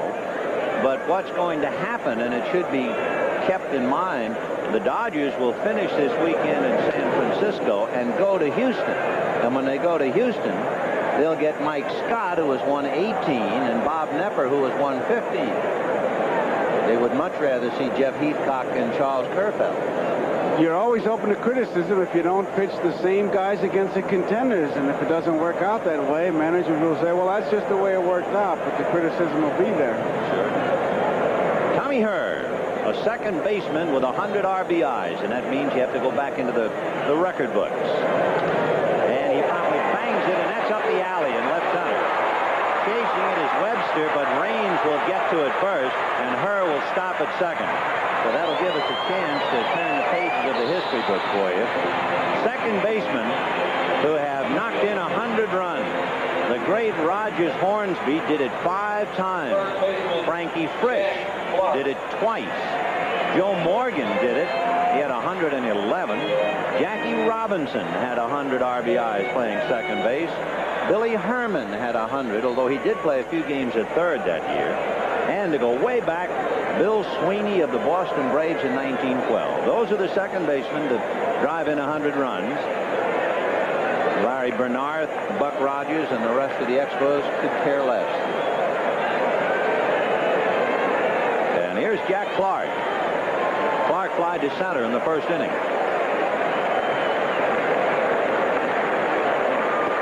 Right. 0-1. Looking at Clark makes you think of Whitey Herzog having breakfast with the Cincinnati pitching coach, Jim Cott. And that sounds like a disconnected thought, but it isn't. When Clark hurt his ribs and went out, Herzog was hurting as much as Clark. And he was having breakfast with Jim Cott. And he said, is Cedeno available? And Cott said, well, he's not playing. I'll find out. Herzog said, yeah, find out. So Cott went back and told Pete Rose that Herzog was interested in Cedeno. Fly ball to left field. That's all it is. Raines is there to handle it. Anyway, Bill Burgess was notified, and within 24 hours from breakfast, Clark was replaced by Cedeno. 3-0 Montreal. A date in history, the Dean brothers, September the 21st, 1934. Dizzy Dean pitched the first game against the Brooklyn Dodgers, pitched a 3-hitter. Paul Dean pitched the second game and pitched a no-hitter. And after the doubleheader, the great quote that has lingered down through the years, Dizzy said, if I'd have known he was going to pitch a no-hitter, I'd have tried to done the same thing in the first game. And he'd have throwed one, too, old Diz. He'd have throwed it because he could far. Old Diz could far. Far. He could far. He could far. They weren't bringing it in those days. They were faring it. That's a strike. 0-2. By the way, home run hitting Dwight Gooden came up for his second at-bat and lined out to third. And at the end of 3 innings, Mets 7. And the Pirates 1. Fouled away. 0-2. By the way, we talked about this date in history, September 21st, 1934. Fella threw out the first ball today, Hoyt Wilhelm, the Hall of Famer. And on September 20th, 1958, Hoyt pitched a no-hitter. Baltimore against the Yankees. 1-0. What do you figure Gooden's biggest weakness is? He slows up between second and third on triples? Boy, is he something else. Is he unbelievable? 1-2. I'd love to just sit in the conversation when he goes in to see Doubleday and Fred Wilpon. Hi, guys. Guess what I want? The whole library. 2-2. With Sal Butera followed by Bill Gullickson and then Tim Raines. 5-0 Montreal. The Cardinals are squirming. The Mets are winning easily. Strike 3. Off speed. Got him looking. John Tudor picks up his 3rd strikeout. He is also due to bat 5th when the Cardinals hit in the bottom of the 4th inning. Bill Gullickson started that wild 3rd inning. He hit that little bouncer along third. Pendleton allowed it to roll. It bounced over his head for a base hit. Raines got a bunt single. Tudor got in the way, so Clark couldn't throw, couldn't do anything. Van's Law blooped a single to center to load him up. And then, of course, if you've been eaten to death by a moth 3 times, a lion finally comes up, and Dawson hit a grand slam home run. Fouled away, 0-2. Of course, check in another score. We were talking about the Yankees in Baltimore and how Hoyt Wilhelm pitched a no-hitter against the Yankees in 1958 on the 20th. The Yankees are leading. Milwaukee leading Toronto 1-0 in the 3rd. Whether that's a case of too little or too late, the Yankees are trailing by 6.5. Kansas City and California tied. Cardinals leading the Mets by 2, but it looks like it's going to be 1. And the Dodgers leading Cincinnati by 4.5. They have a lot of racing. That does it for Gullickson, and boy, is John Tudor showing you how to change speeds. And with 2 out, Tim Raines coming up. Look at this. You have to have great confidence when you start changing up on pitchers, and Gullickson, he swung about maybe 20 minutes too soon. Left fielder Tim Raines will be coming up as Gullickson goes back to think about it. Raines single to left, stole second, came around to score, had the bunt single and scored on Dawson's grand slam. He's been the ideal leadoff man. On twice, scored twice. Raines has scored over 100 runs. He's quite a talent. Hitting .317. Right. Montreal 5, Cardinals nothing in the top of the 4th inning. And the Mets are leading Pittsburgh 7-1 into 3.5 at Shea Stadium. 1-1. The Expos had a pretty good year, and you put quotes around pretty good. You know, they were actually in first place early in June. They went home and had a homestand and did the one thing they never expected to do. They fell flat on their faces. They lost 7 out of 9, scored a grand total of 11 runs, and the next thing you know, they were 9.5 games back. There's that change again. Rogers talks about we had a great 130 games. Yeah. Of course, they did it without their ace. Charlie Lee was out, and once they lost Joe Hesketh, who's a great young pitcher, he broke his leg. They were finished, really. But that's why he's optimistic. Fitzgerald with a new knee next year and a healthy Lee and Hesketh, he thinks his club might make a move. Strike 3 on the corner. Tudor strikes out the side. Is it a case of too little, too late? We'll find out. The end of 3.5, 5-0. Montreal. The Cardinals are trying to kick off, and Andy Van Slyke will tee it up. Fly to left in the 2nd inning. 5-0 Montreal. Remember, the Expos have plagued the Cardinals. They've beaten them 9 out of 13, and they've beaten them 5 out of 6 in Olympic Stadium in Montreal. And the 3 games left for the Cardinals on the road are in Montreal. The Montreal club not afraid to overshift. I mean, they set up a defense. It is pretty definite. Way over in left center field is Raines. Remember, that's where Van Slyke hit the first time up. There you see a shot of it. Webster in right center. 1 ball, 1 strike. Ball 2, 2-1.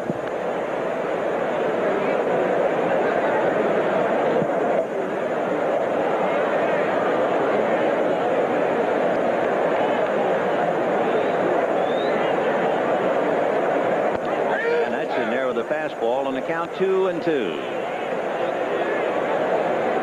Bill Gullickson trying to win his 14th.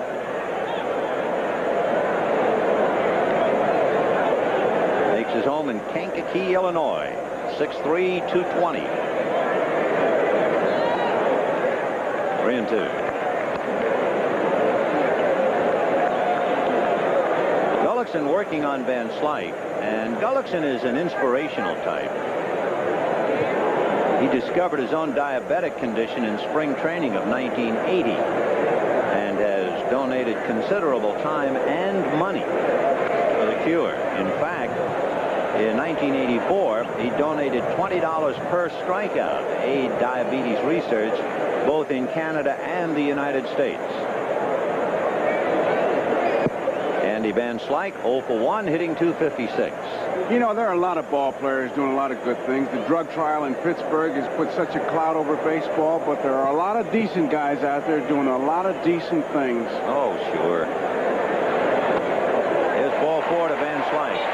It's like those clowns in New York who booed the Canadian anthem during the Yankee-Toronto series. Now, that's not New York people. That's just a few clowns, and they make the headlines. Well, never talk about the guy that puts the fire out. It's always the guy who starts. Yep. So Gullickson having some trouble with his control. He's walked 3. Now he gets Templeton, followed by Porter, and then Smith. Terry flied to left in the second inning, and if they get down to 2 to Spot, Whitey's thinking about a hitter, and he has his pen up again, Kurt Kepshire. There goes the runner, and the ball almost hit Pendleton. Instead, it's a wild pitch.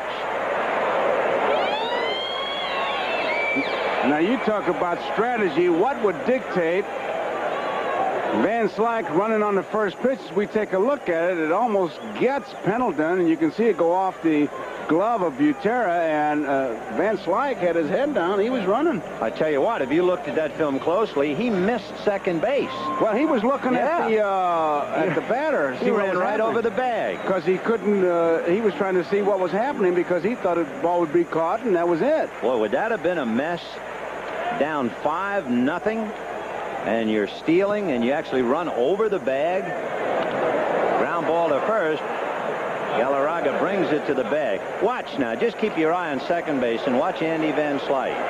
Here he comes. There's the bag. You're supposed to step on it. He didn't step on it. Got it going back. 1 out of 2 is not bad. That's what Dick Stewart used to do. He'd miss the ball hit, but he'd catch it coming back from the outfielder, and he'd say 1 out of 2. That was it. So Van Slyke is credited with a stolen base, takes third as Templeton grounds out. And now Darrell Porter trying to pick him up. He walked in the second inning. That's what the Cardinals do better than any ball club. They manufacture runs. In fact, they manufacture rallies. Take a look at Van Slyke. He's on third base. Infield is back. They can pick up a run with the ground ball. And it was a walk, a stolen base, and a ground ball. So Porter trying to pick him up and get the Cardinals in the game. And he does with a fly ball to Mitch Webster deep enough. Van Slyke tags, and he will come in.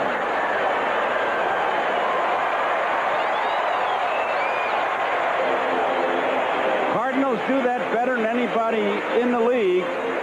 You just look at your scorecard. If you're keeping score, really only one official time at bat. That was Pendleton's ground ball. A walk, stolen base, ground ball, and the fly ball may have a run. Well, it doesn't come as any surprise to anybody, but we should give you the number. When Van Slyke stole, that means the Cardinals as a team have stolen 277 bases. They are the runningest team in over 70 years. Who was the runningest team? The 1913 Giants stole 296, so almost 20. They will probably pass that mark. The Gullickson surrenders a run. It is 5-1 Montreal.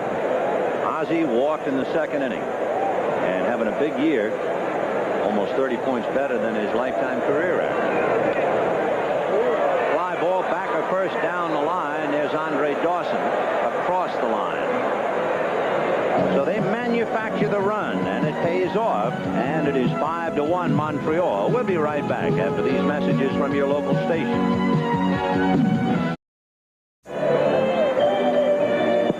It is 5-1 in favor of Montreal as we go to the fifth inning with Law, Dawson, and Brooks. In the top of the fourth for Pittsburgh, Brown walked. Gonzalez forced him. Khalifa struck out. Gooden's third strikeout. Gonzalez stole second, but Ortiz grounded out. The Pirates leave a man, so at the end of 4.5 innings, it is 7-1 in favor of the Mets.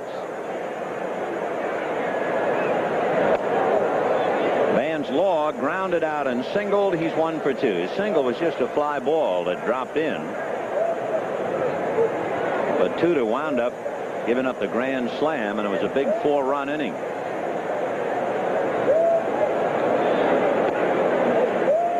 2-0. Montreal 5 runs, 7 hits. The Cardinals 1 run, 2 hits. On deck is the big guy, Andre Dawson. Fouled away. You talk about the Cardinals' 2 hits, and the 2 hits did not figure in the run. And I'm running through my mind right now. Gene Mock calls when you score runs like that wee-wee ball, but this was a step below wee-wee ball. So I wish I could come up with a name. Pee-wee run or Pee-wee? It wasn't much. Pretty silent. Yeah. Line to right field. Van Slyke is there. 1 down. 1946 Cardinals had a big year, went into the World Series against the Boston Red Sox. Look at the size of the mitt, and look at the man holding it. Jolting Joe Garagiola. Yes, sir. Household name at home. Was that really that big a mitt? I can't believe it as I look. Oh, it was. It was a big. You didn't have a knuckleballer on the club, did you? I mean, Murray Dixon. Oh, Murray Dixon had. Did you use a special glove on him? No. Ground ball to the hole. Up with it is Templeton. Bill Pendleton takes care of Dawson. 2 down. But everybody was a two-handed catcher in those days. You didn't have the one-handed catcher. Johnny Bench, Randy Hundley was the first guy. I've said that before, but Johnny Bench did it so well. Everybody tried to copy him. You couldn't catch a cold with one hand in that big mitt. You had to use 2 hands. 1946. Where has the time gone, man? You look nice, Joey. You lied, That's Manny. what they say up on the hill here. You look nice, Joe. Whoa! Hey, Hubie, we're going to have to tape that thing to your hands. I really think it's his left hand. If you look at Hubie Brooks' left hand, he has some tape on almost every finger, and he just can't control the bat. See him wringing that hand? He must have a lot of blisters. Why would people boo that? He feels worse about it than anybody. It's very frustrating for him to do that. He wants to hold on to it. He's done everything. He's going to the rosin. He's got to go to the stickum if there's any left. There it is. I can't picture Miss America doing that. It's almost un-American. It really is un-American to do that.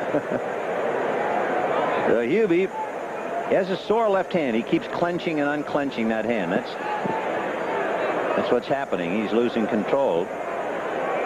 0-1. That's the 3rd time on 3 consecutive swings that he has lost a bat. Get a good look at that tape now. 0-1.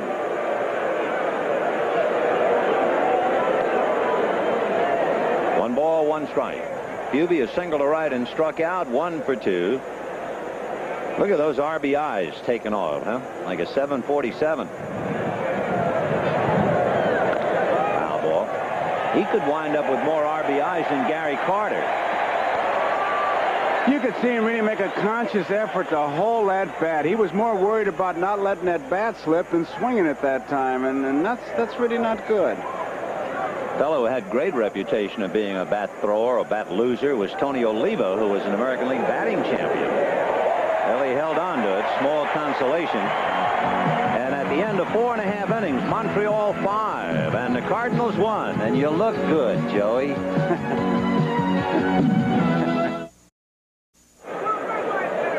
Pretty impressive numbers for the Cardinals, particularly, as we said, the stolen bases. The runningest team in 70 years in the National League. They're also leading the National League, but the length of the lead is very questionable. Montreal leading the Cardinals 5-1. The Mets are leading Pittsburgh 7-1 in the 5th inning. Here is Steve Braun leading all active players. He has 111 pinch hits.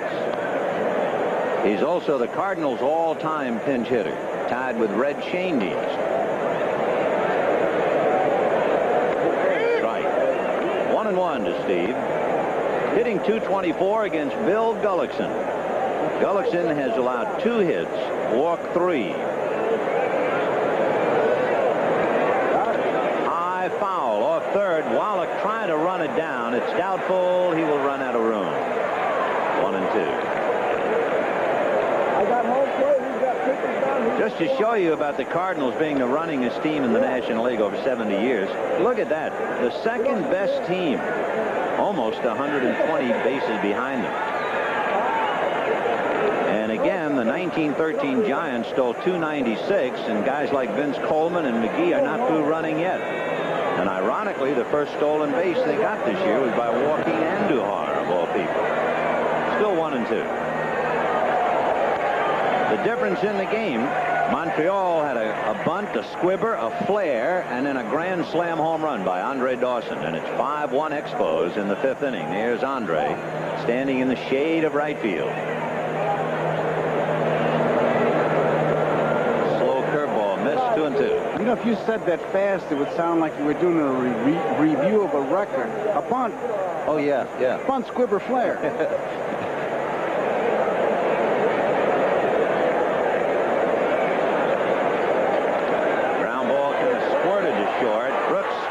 Surrounded it, and he stood on a bag.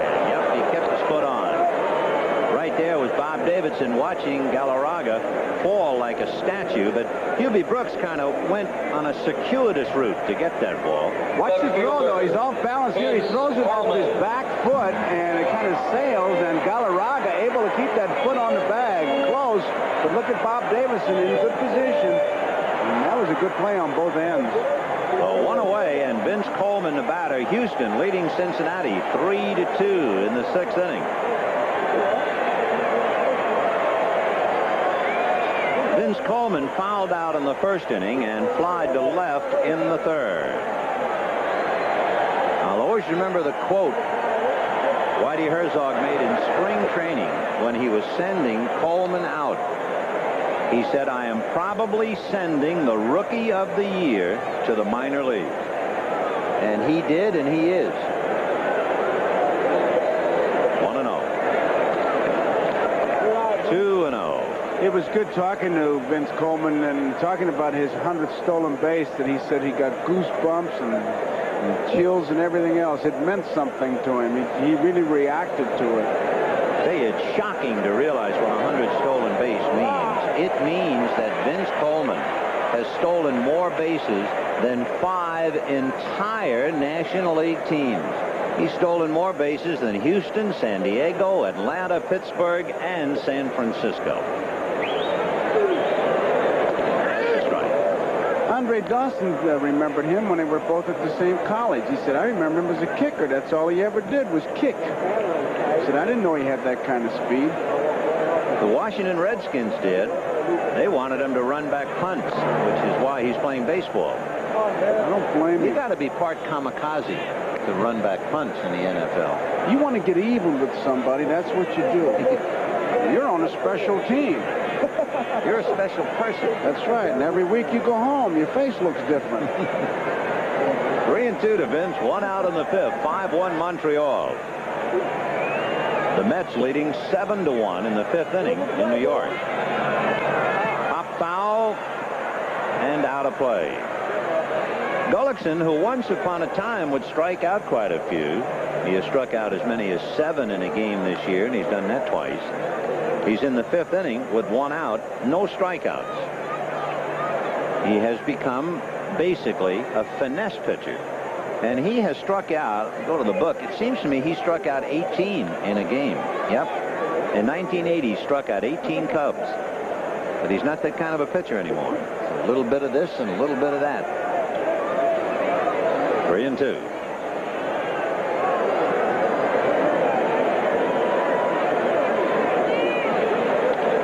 Little pop fly. Law can't get it, but Dawson can.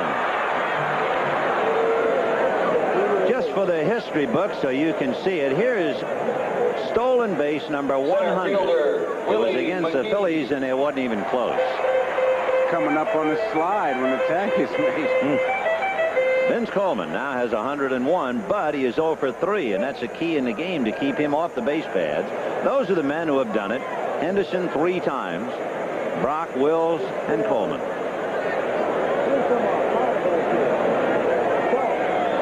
Here's McGee. One single, flied to right and popped it out. And it's Wallach in foul ground. And the Cardinals have their wings clipped in the 5th. At the end of 5, 5-1 Montreal. And now here's another edition of Baseball Remembered. Top of the 6th inning in Houston. Eddie Milner for Cincinnati. He hits a home run. That narrows it to 3-2 Houston. Pete Rose then followed with a single. Career hit number 4,200. Let's go back to Vin Scully and Joe Garagiola in St. Louis. All right, Landon, as we play teeter-board here in our ball game, Montreal 5, Cardinals 1, top of the 6th. And the Mets leading Pittsburgh 7-1 in the 5th. Dwight Gooden is pitching. He also hit a home run in that game. Tim Wallach, Andre Galarraga, and Mitch Webster coming up in the 6th. And Kurt Kepshire on the mound, and the first ball is hit to Van Slyke. And Andy has to handle it on the dead run. I tell you, I thought he had misjudged that ball. Looked like he was not going to be able to catch up with it, but he had it all the way. They got great speed in the outfield. Right here, I think it's over his head, but stop to think that all three of them, Coleman, McGee, and Van Slyke, have played center field in their career. You can see that not many of them are going to get by him. So Van Slyke puts the drive by Wallach away. Andre Galarraga coming up, the first baseman, struck out, hit into a force play against Tudor. Ball 1. Kurt Kepshire has fallen upon lean time. Look at that ERA. 29 starts and no complete. So they're trying to heal him in the bullpen.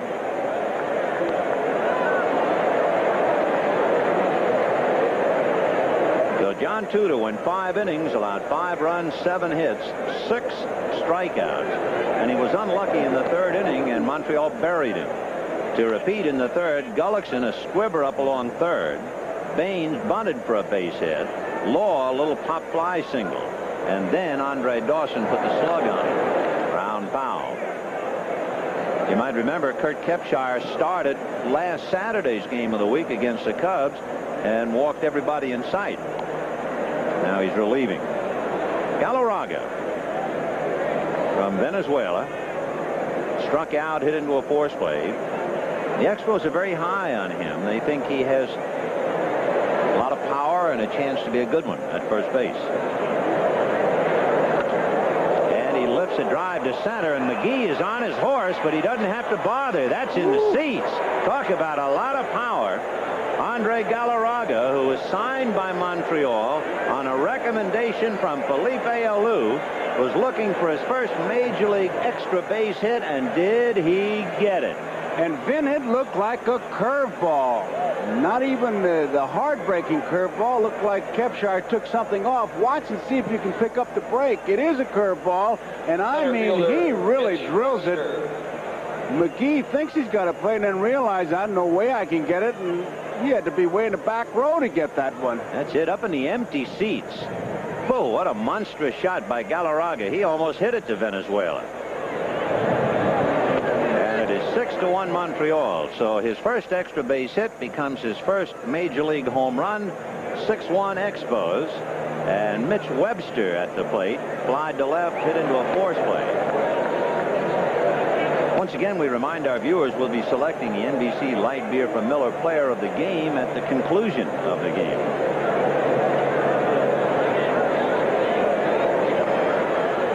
He hit that ball so easily. Well, you know, Galarraga, looking back at his credentials, in Double-A Southern League last year, the MVP. This year, he was the MVP Triple-A for Indianapolis in the American Association. So I guess he has some tools. Felipe Alou says he can play, then I would think he can play. Well, I'll tell you one thing. If he chops that home run into singles, he's got himself 102 hits. That was really tattooed. Out of the way. You know, if we could just take a shot from center field, just to show you those empty seats, you realize how far away. Up in there is where he hit it. Way up. And this is where the batter is. I mean, was it...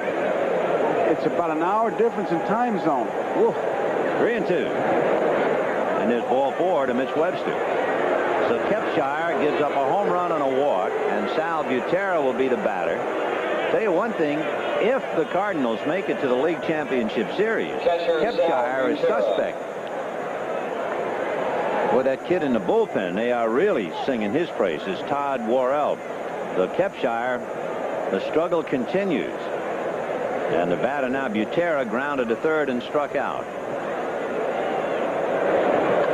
Line drive, base hit, and down the line. Over to get it is Vince Coleman. Holding at second is Webster. Nice play by Coleman, and the Wolves are getting on Kepshire.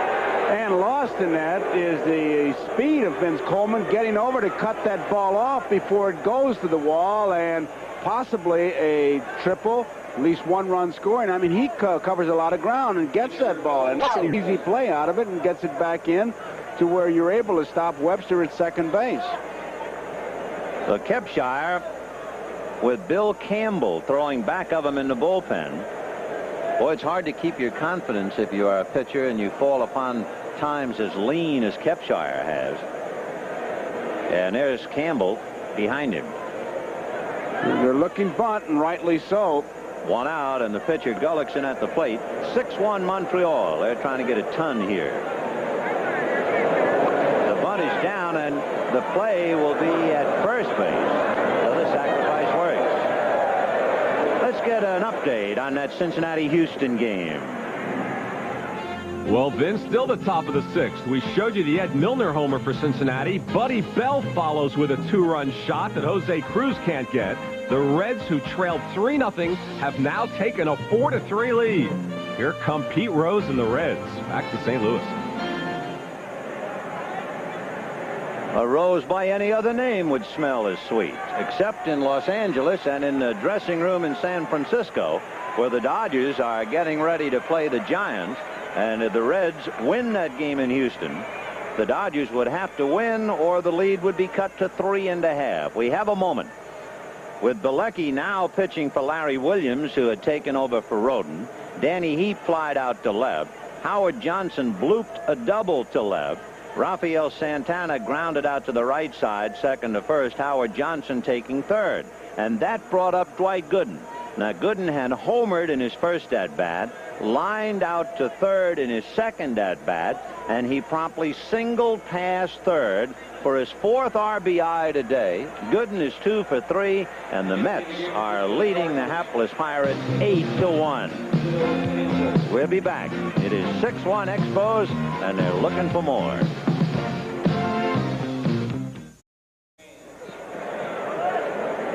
Well, we have plenty of scouts here. Mel Didier of the Dodgers is here. Bill Clark of the Reds. Nick Kamzik of the Angels. Denny Menendez of Montreal. El Lamacchia of Toronto. Jim Hughes of Toronto. Bob Harrison, Seattle. Fred McAllister. Cardinals, they're all checking, Vin, coming down the stretch. We got some races going. And how? And they're checking Bill Campbell's performance to Tim Raines with first base open. They already know that Kurt Kepshire had another bad outing. Kepshire gave up a single, a home run, a walk, and Campbell now with 2 out. And let's see if they're going to put Raines aboard. They are. They gave him 1 pitch in the dirt. Tim wouldn't chase it, so now they'll walk him intentionally and load the bases. And the batter with the bases loaded will be Vance Law. 2 out. 6-1 Montreal in the 6th inning. Here's your pet peeve, perfect situation. Bring a pitcher in from the bullpen, ask him to throw 4 bad ones, and let's see what happens. Yeah, that puts a little extra heat. Vance Law has grounded to third, single to center, and fly to right. Second baseman, in other words, Vance Law. It's a question, should you let the pitcher who's coming out throw the 4 wide ones and then send him in? Or do you let this pitcher throw the 4 wide ones, get accustomed to the mound? Well, he better get accustomed to his place. The bases are loaded. Webster at third, Butera at second, Raines at first, and here's Vance Law. Big curveball. Boy, he hunches his shoulders, bends the elbow, kneecaps, and here comes that breaking ball.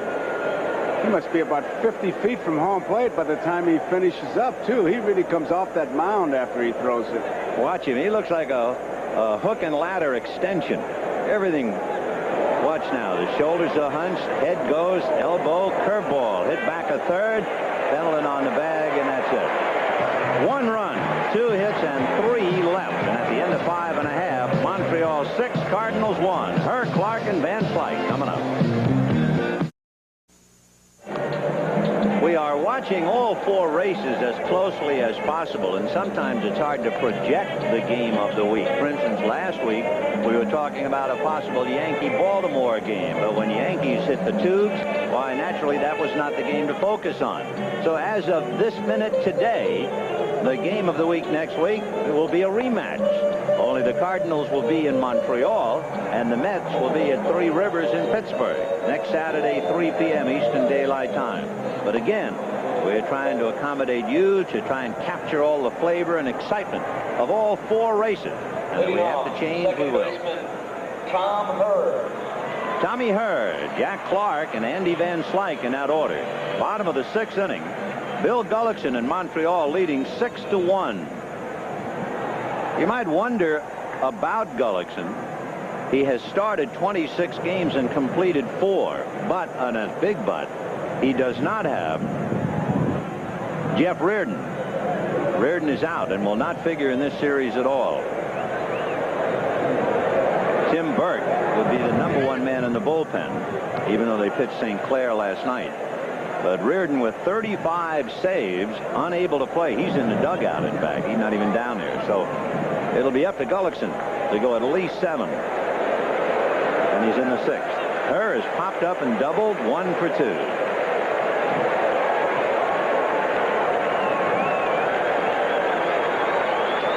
Ground ball to the hole, base hit.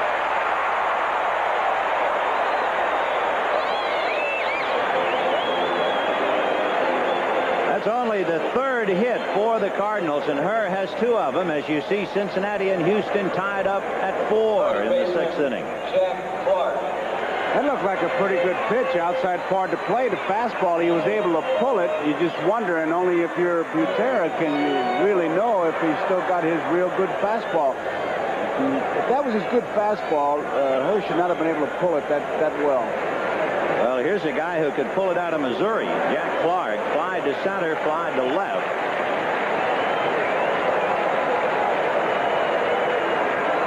Montreal, 6th inning, and he bunched the off-speed pitch foul, and the count 0-1.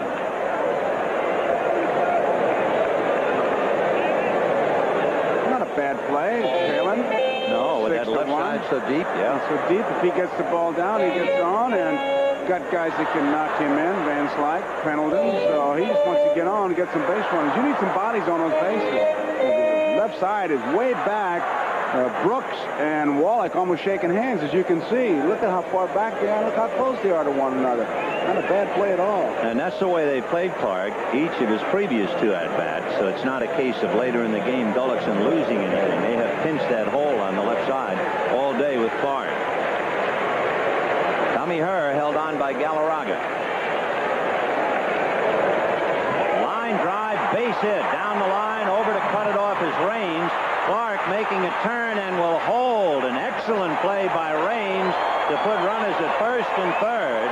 But only a Vince Coleman or a Tim Raines could have had the speed to hold that to a single. Let's get a report on the Houston Reds game. Okay, Vin, bottom of the 6th in Houston. It's Glenn Davis for the Astros with a base hit. Here comes Jose Cruz. Here comes Eddie Milner's throw. It's not in time. They're knotted up 4-4, Reds and Astros. Now back to St. Louis, to Vin Scully and Joe Garagiola. All right, Len, the Cardinals trying to get off the ground now. Hurd single to right and Clark single to left. Would have been a double except for Tim Raines. And now the batter is Andy Van Slyke. Gary Lucas and Bert Roberge begin to throw in the Montreal bullpen. Lucas a left-hander. Andy Van Slyke flied to left, walked, and scored the only Cardinal run up to here. Fake third, look at first. Big play by Raines, because keeping Clark at first base, it keeps that double play in order, and that's what the good ball clubs have to do. Keep it in order on defense, stay away from it on offense. It should be pointed out the Cardinals have hit into the fewest double plays in the league. 1 ball and no strike. In fact, they are second in turning the most double plays, and they're the best in avoiding them. Pretty good combination. That it is, and certainly understandable with all these track team guys they have. 1 ball and no strikes.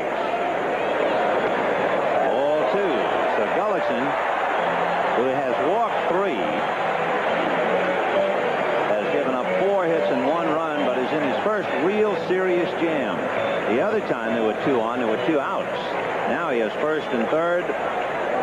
Van Slyke, the hitter, and the count 2 balls and no strikes, and nobody out.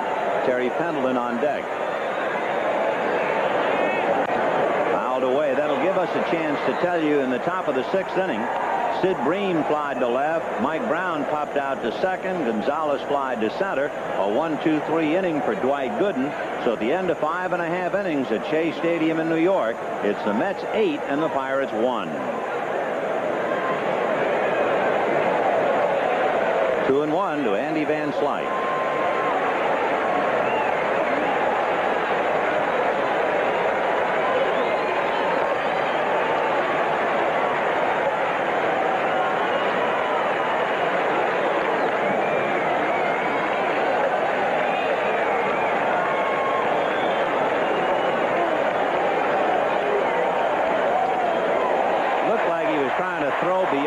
That time Gullickson appeared to be trying to force it to get a little something extra, and Lucas and Roberge continue to throw back of him. 3-1 to count to Andy Van Slyke.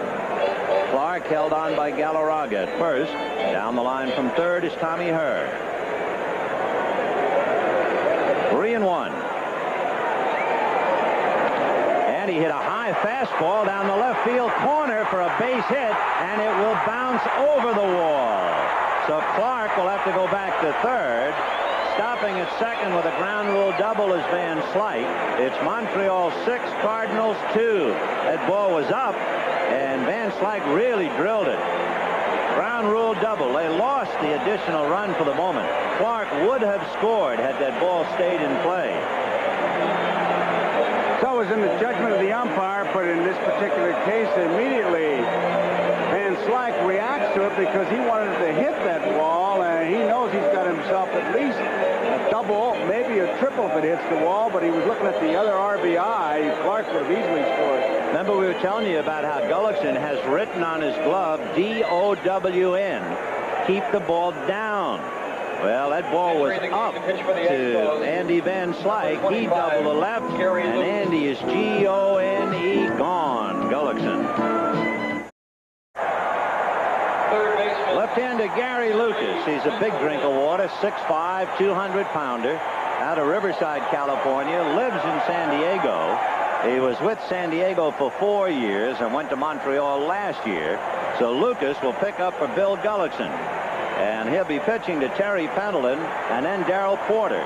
With second and third, nobody out, a run in, and Montreal leading the Cardinals 6-2, but St. Louis alive.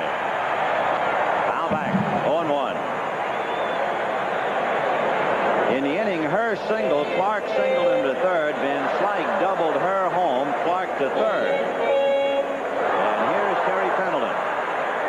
Slide to left, grounded to first. 6 runs, 9 hits for Montreal. 2 runs, 5 hits for the Cardinals. The Mets are breezing at Shea Stadium, 8-1 in the 6th inning. Line drive, base hit. That gets Clark home. Here comes Van Slyke home, and the Cardinals are alive and well.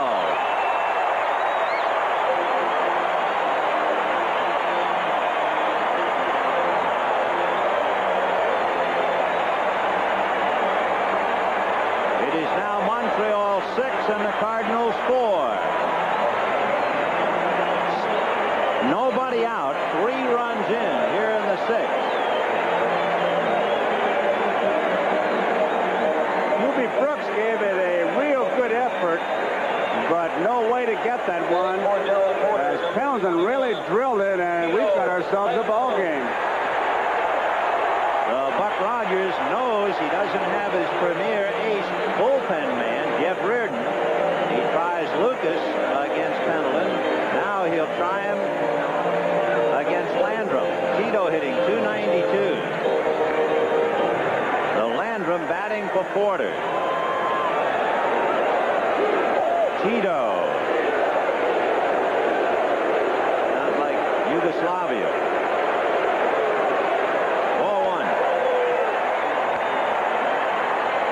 With 4 home runs, 21 RBI. The veteran hitting for Darrell Porter. There's Jeff Reardon sitting forlornly in the Montreal dugout. He can't help. By next weekend at Olympic Stadium in Montreal, you would expect to see Reardon in the bullpen, but not this weekend. Suffered a severely pulled groin muscle. There's no way he can play. 1 ball and no strikes to Tito Landrum. Out of the way. On deck, Ozzie Smith. So Montreal got a run in the first. Andre Dawson hit a grand slam in the third. It was 5-0. Cardinals got 1 to make it 5-1. Montreal's Andre Galarraga homer to make it 6-1. But the Cardinals had come back for 3 with Terry Pendleton just singling home 2. Baber and Nieto are heating up in the Cardinal pen. Roberge in the Montreal pen. Ground ball, great stop by Wallach. Goes to Galarraga and got him. Oh, what a play at both ends.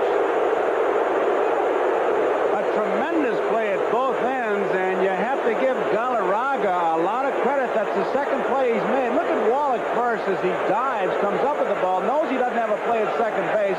Now watch Galarraga.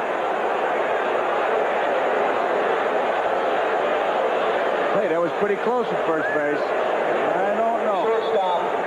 And you can see Houston now has forged ahead 5-4 in the 7th inning, hosting Cincinnati in the Astrodome. By the way, watching Tim Wallach make that play, you know, for the 3rd straight year, he leads the National League third baseman in total chances. For the 2nd straight, he leads third baseman in assists. So he's all over the place down there. And here's Ozzie Smith with Pendleton at second base. Big chopper foul. 0-1. Wallach there to glove it.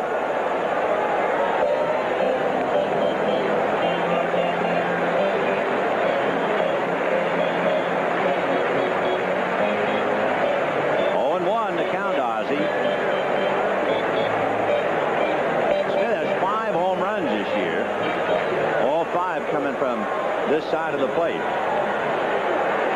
0-1. 6-4 Montreal.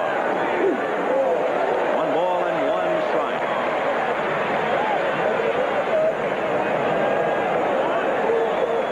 Cardinal speed is of such that when Pendleton took a false break off second, he had Wallach breaking towards the bag. 1 ball and 1 strike. And a bluff. By the way, the Mets left 2 men on in the 6th inning, and at the end of 6, it is still Mets 8 and the Pirates 1. 1-1 to Ozzie Smith. Trying to hold him on at second. Vance Law goes to the bag.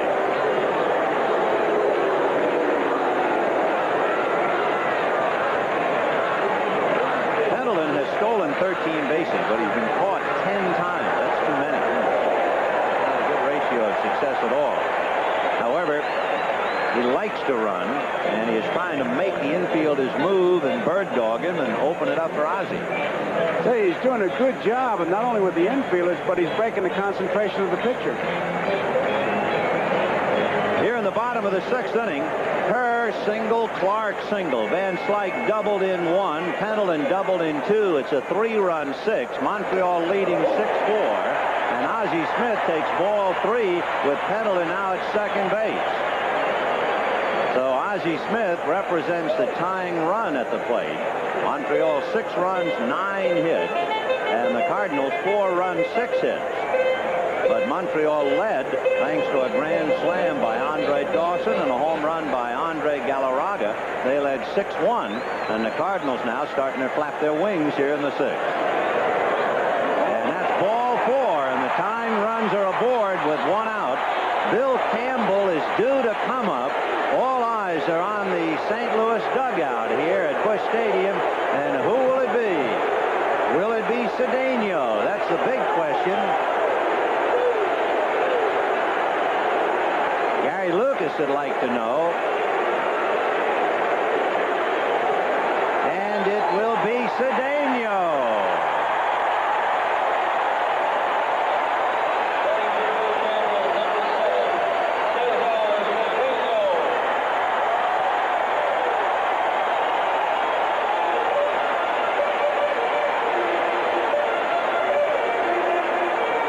What a moment of the 20th century going out to the mound. Cesar Cedeno, we mentioned earlier, it was breakfast when Whitey Herzog asked Jim Cott about his availability. Cott said he'll find out and asked Pete Rose. Pete Rose asked Bill Burgish, and within 24 hours, Cedeno became a Cardinal. There are a lot of reasons why he became a Cardinal. Among other, a $600,000 contract. We'll be right back.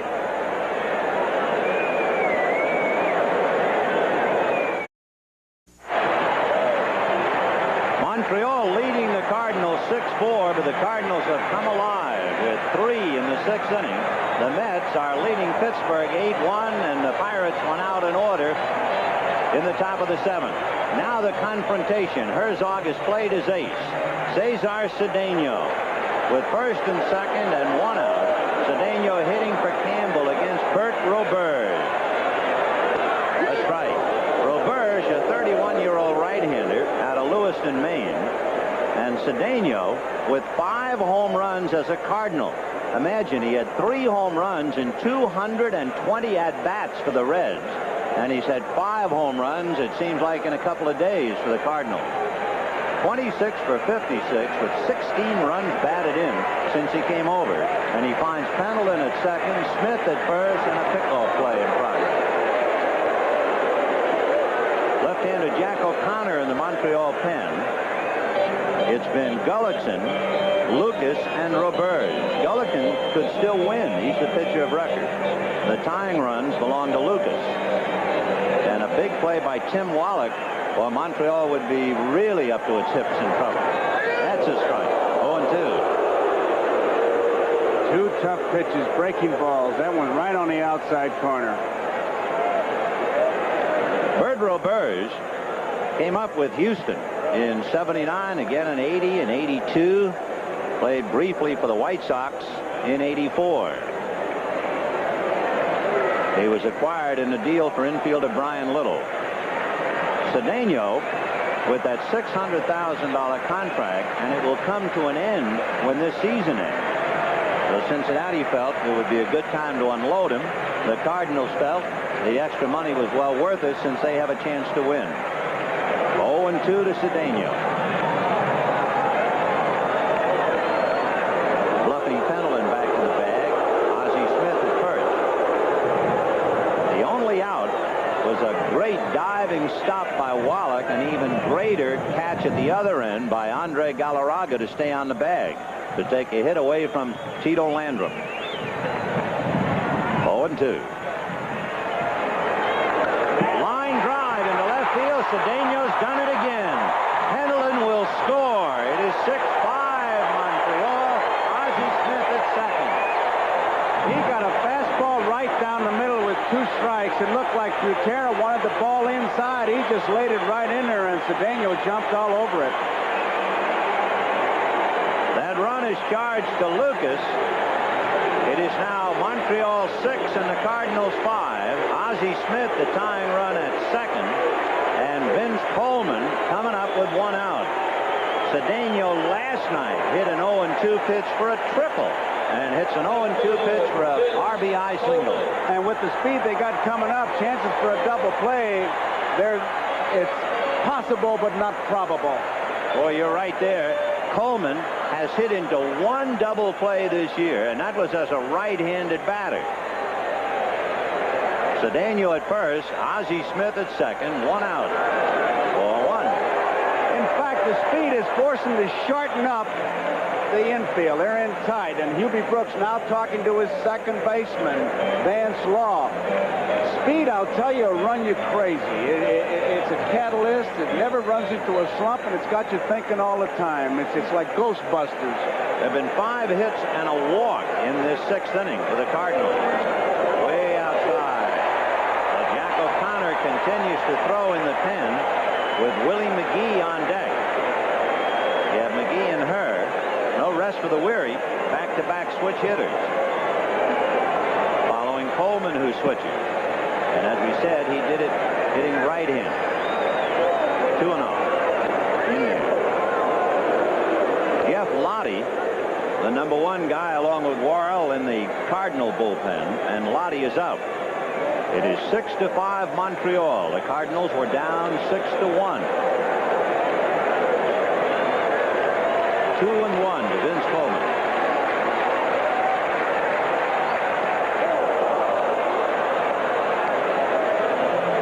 Gullickson, Lucas, and Roberge. The Cardinals with Tudor, Kepshire, and Campbell. The pitches of record, at least for the moment, Tudor and Gullickson.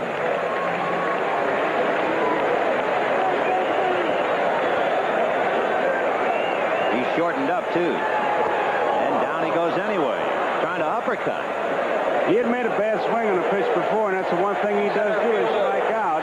And he got the big out there by getting the strikeout. Now it's up to McGee. He chases a bad ball here. Previous pitch was a bad ball. Low inside, real bad. Tell you what's interesting, that's the first strikeout for a Cardinal today.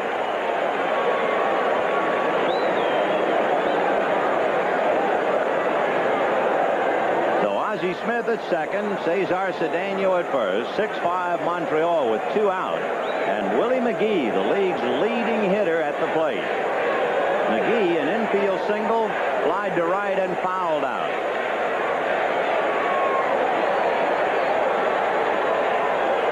The Mets winning 8-1, but the Cardinals have come back. High fly ball into left center. Webster and Raines. It will be Webster. So with 5 hits, the Cardinals get 4 runs at the end of 6-5 Montreal. We'll be right back after these messages from your local station. The Cardinals not only changed the battery, Nieto and Lottie, but Cesar Cedeno comes back out of the dugout and goes trotting to left field.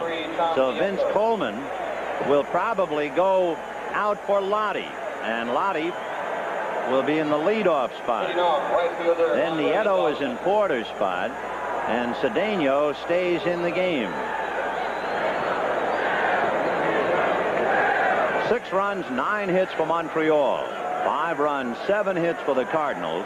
In the 7th inning, it's Andre Dawson, Hubie Brooks, and Tim Wallach against Jeff Lottie. 0-1.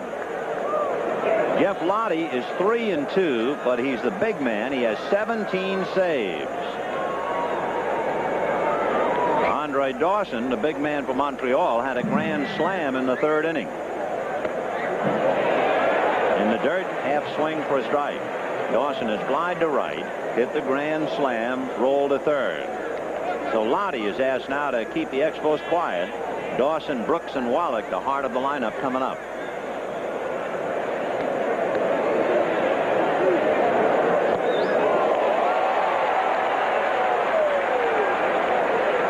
The Cardinals bat in the 7th. Remember, they sent 9 men to the plate in the 6th. So Herr will start it off again. 1-2. 2-2. Like sliders that he's given Dawson. He doesn't want to give him anywhere near the strike zone, really. And trying to keep to the outside part of the plate. Lottie's one of those intense guys. When he finishes throwing, he walks right off that mound towards the batter, towards the catcher.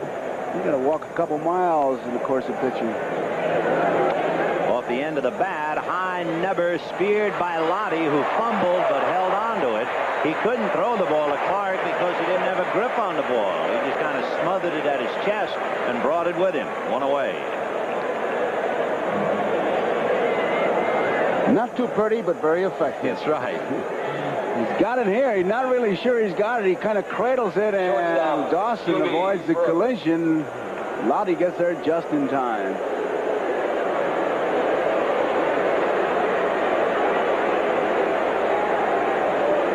The batter is Hubie Brooks, single to right and struck out twice, 1 for 3. Strike.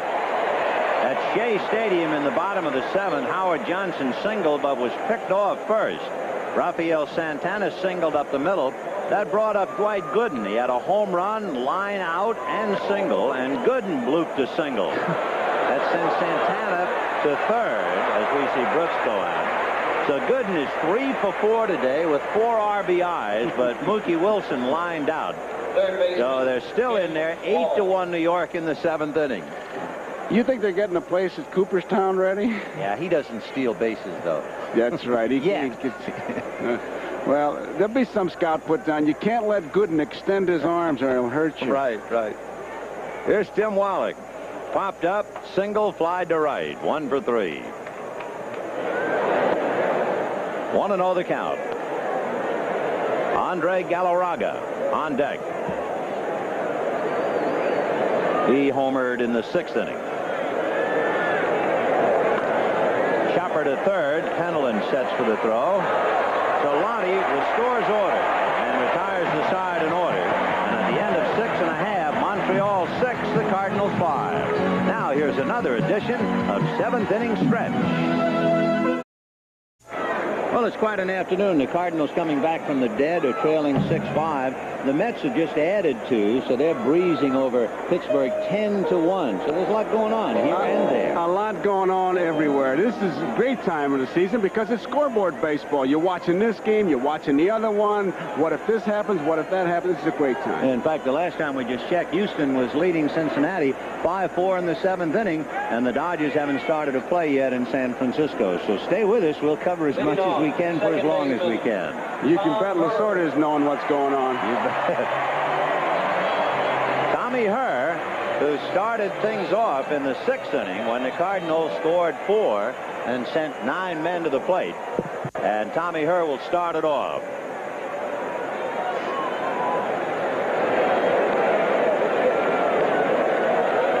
Tommy popped up, doubled, and singled. He's 2 for 3.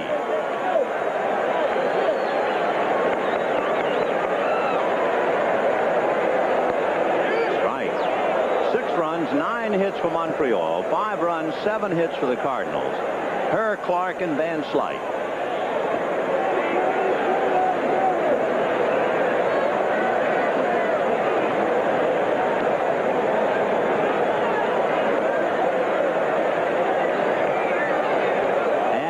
Hit him. Let's see. Did he get out of the way of it or not? I think he did. He got hit with that one, Ben. Yep. Tommy Herr, who hurt his wrist the other night on a tag. Let's watch this. In the dirt. It gets him right on the knee. Yeah. Right on the knee. That's what kept him down for so long. If it hit him in the upper part of the leg, all right, but got him kind of in the knee. So Tommy Herr not quite ready to continue. And he represents the tying run here in the 7th inning. 6-5 Montreal. Let's get a report and go to Shea Stadium in New York.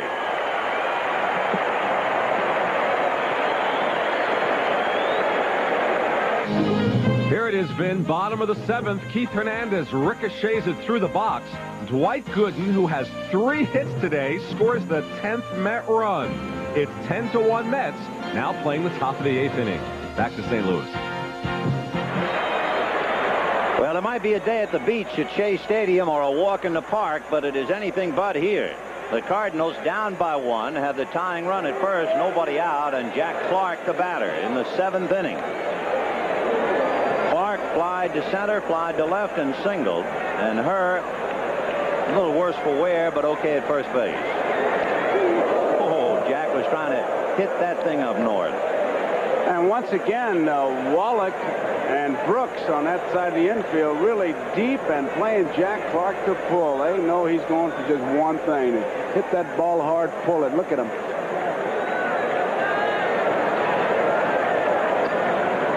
One ball and 1 strike. Clark with 21 home runs, 85 runs batted in. And as you can see, Tommy Herr, an excellent base runner. Last night, with no one on, Montreal even tried a full shift on Clark. They sent Vance Law to the other side of second base, but not with a good runner at first. Roberge is the type of pitcher you figure Clark will pull. He doesn't throw hard. 1 ball and 1 strike to count. 6-5 Montreal, but they've spent almost all their money. They led 6-1 going into the 6th inning. Herr's able to get a pretty good lead off first base, as you saw with that last picture we showed you. Now, he's almost on the artificial surface with both feet. That's in there. 1-2 the count. Meanwhile, in the great indoors in Houston, that thing is tied up again. They've been seesawing all day. The Reds and the Astros 5-5 in the 8th inning. The Astros last led 5-4.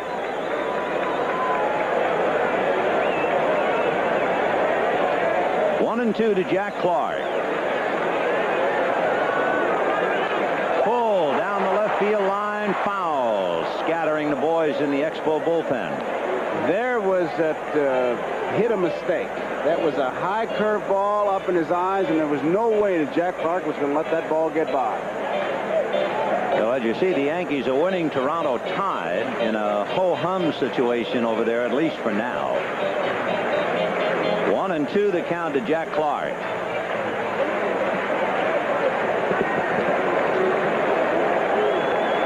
Clark followed by Van Slyke. 1-2. High foul off third and out of play.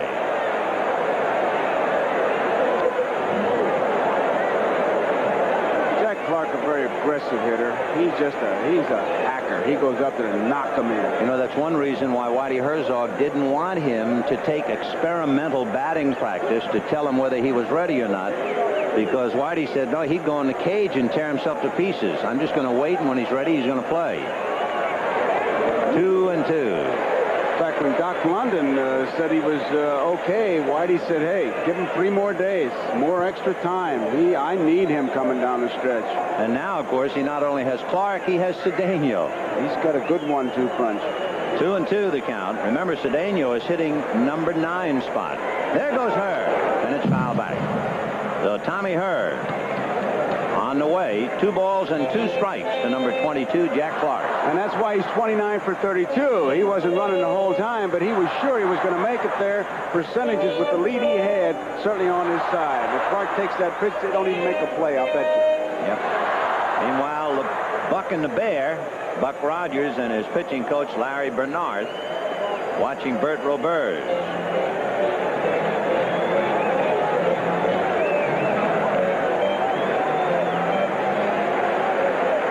2-2 the count to Clark. Tommy Herr on the feet. He's just about both feet on the AstroTurf. The left foot maybe an inch shy of the rug.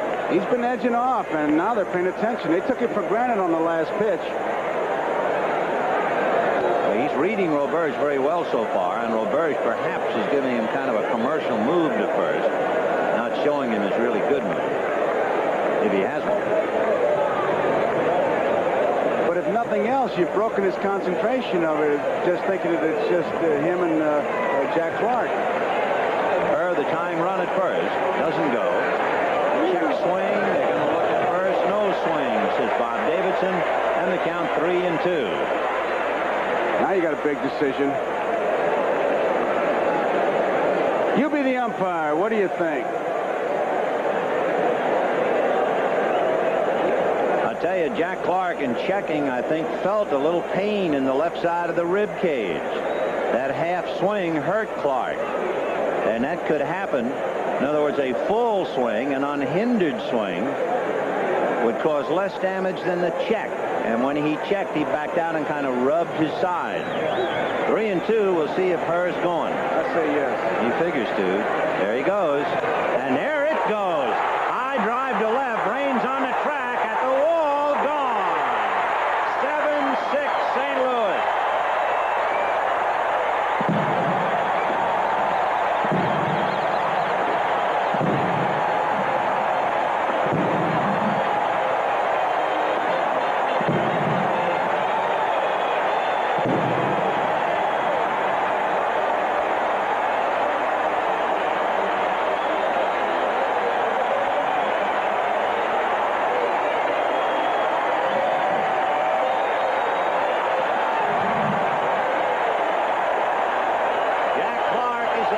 Take a curtain call by the crowd. Clark is yet to come out of the dugout, but they're asking him to come out, and he comes out. Tommy Herr, the tying run, watch his reaction as the ball clears the wall. The 22nd home run for Jack Clark, and it is 7-6 St. Louis. He might have had a pain in the side on the check swing, but he gave Roberge a head-to-toe pain with that home run. 7-6 St. Louis. And here's Andy Van Slyke. So the Mets leading 10-1, but the Cardinals have come back down 6-1 to lead 7-6.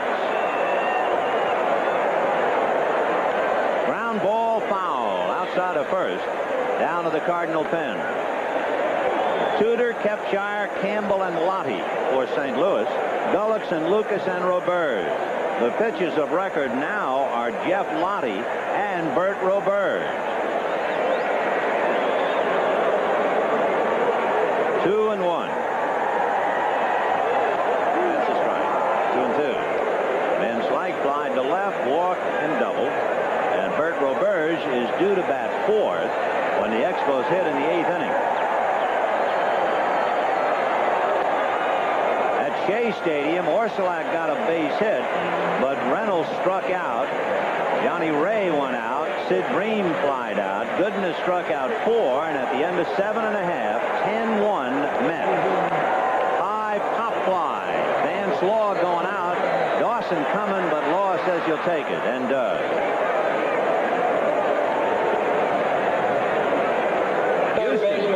Breaking that 5-5 tie, now taking an 8-5 lead against Cincinnati. It was 5-4 Houston, then 5-5, and the Astros have come right back again. Randy St. Clair is throwing in the Expo bullpen since Roberge is on the edge for a hitter. Terry Pendleton flied to left, grounded out, and then Pendleton singled with runners at second and third to drive in 2 in the 6th inning, and then scored a run in the 6th. So Montreal led 6-1, and the Cardinals got 4 in the 6th and 2 here in the 7th to take a 7-6 lead. High fly ball to center. Mitch Webster. That's the second out. And the batter will be Tom Nieto, the catcher. A couple of things in this 7 runs that the Cardinals have made. Remember that run in the 4th inning they manufactured without a base hit, a walk, stolen base, ground ball, and a sacrifice fly, and then Cedeno coming off the bench. Catcher Tom Nieto. Shows you that depth. They needed the power from their big man, the number 4 hitter Clark. They got it. I tell you, it's a ball club that you just got to stay on top of constantly. And the Cardinals coming back against a team that had been giving them a bad time. Remember, the Expos had beaten them 9 out of 13. But the Cardinals turned one around last night, and they're now trying to jerk one out from underneath Montreal today. 7-6 Cardinals in the 7th. The Expos really missing Jeff Reardon. Make no mistake about that. Without a man who has 35 saves and leading 6-1. They went to a bullpen that is just not a bullpen without him. There he is, the bearded one. And without him, they have blown the 6-1 lead. Foul ball. Nieto hitting .230. 34 RBIs, and he has done an excellent job, not only in catching while Darrell Porter was getting well, but in catching, period. Then in 90 games.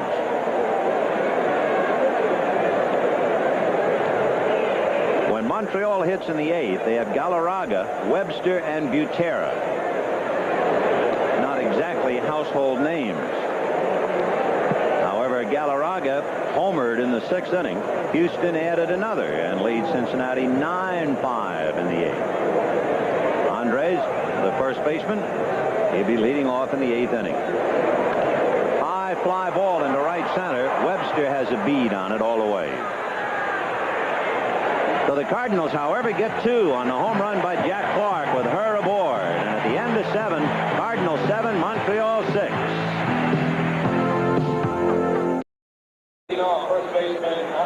The veteran Mike Jorgensen, ironically, once played for the New York Mets in his career.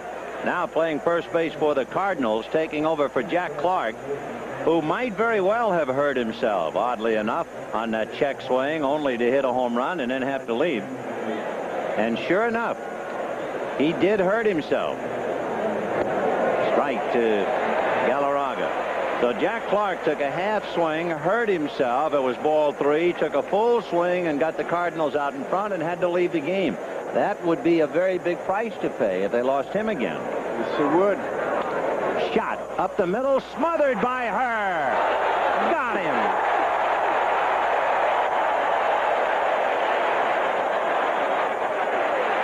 There's the case of the artificial surface. The ball gets to you faster, but if you can get to it like her did, you do have time, especially with a big guy like Galarraga running. That ball really got out there. Nice play by her. Gets him by about 2 steps.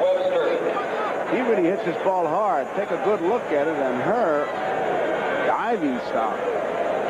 We've seen some good plays, man. Oh, and how? It's a good ball game. The crowd loving it. The pitch to Webster, ball 1. Left-hander Ken Daly gets up in the Cardinal bullpen. Webster flied to left, hit into a force play, and walked.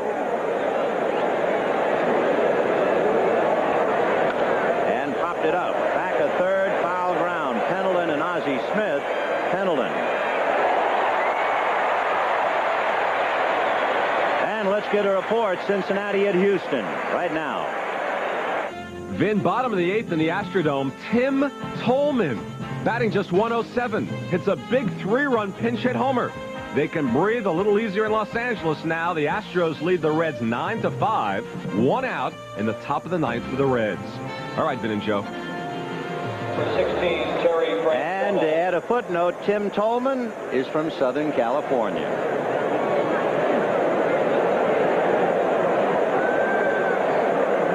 Sal Butera giving way to Terry Francona. Francona will hit for the catcher. Good hitter. You might remember his dad if you're old enough, Tito Francona. He figures to swing. He has only walked 12 times this year, and that's a career high.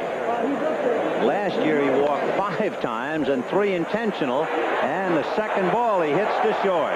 So you know he's not going to be around long, not for any lengthy at-bat. At the end of 7.5, Cardinals 7, Expos 6. Here's the way the schedule is left for the Cardinals, including tomorrow's game. They have 11 at home, 3 on the road. The 3 are at Olympic Stadium in Montreal, where they have lost 5 out of 6. The Mets have 10 on the road, including tomorrow only 4 at home. And for the Mets, they have, in the next to the last series of the year, they play 3 here in St. Louis, where the Mets have lost 5 out of 6. Ozzie Smith, Cesar Cedeno, and Lottie. Ground ball down to Vance Law to take care of Ozzie. 1 away.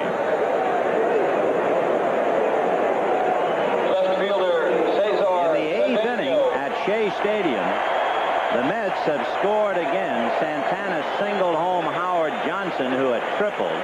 The Mets are leading 11-1. Rusty Staub hit for Dwight Gooden and got a base hit, becoming the 10th man in Major League history to have 100 career pinch hits. Gooden will be replaced by left-hander Tom Gorman, so Gooden will take the last inning or 2 off. Cedeno, a fly ball to Raines. 2 down in the 8th inning. Pitcher Jeff Lottie. The Cardinals in October, they have 3 with the New York Mets. And then on the final weekend, they play the Cubs.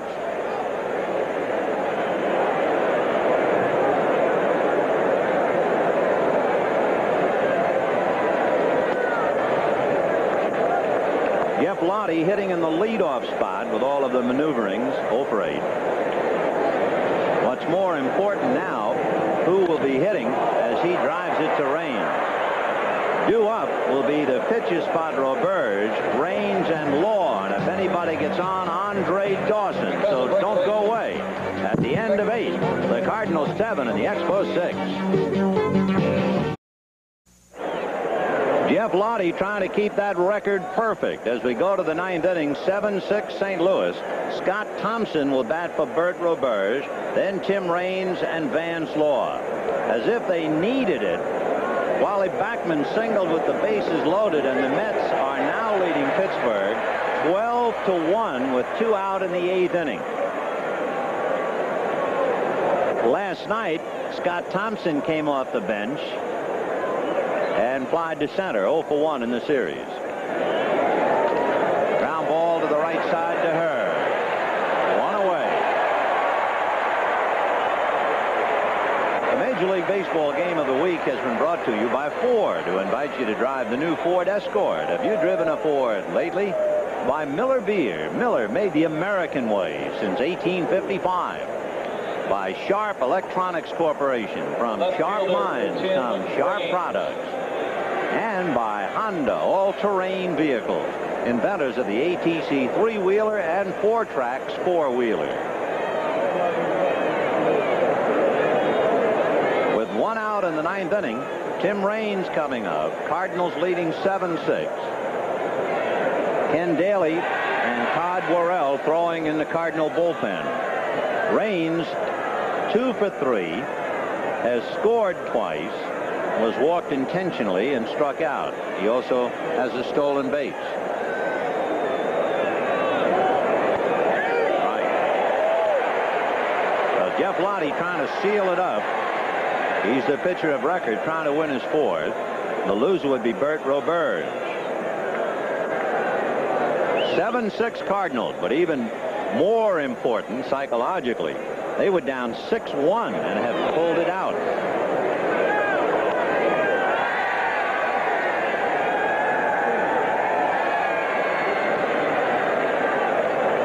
Tudor, Kepshire, Campbell, and Lottie.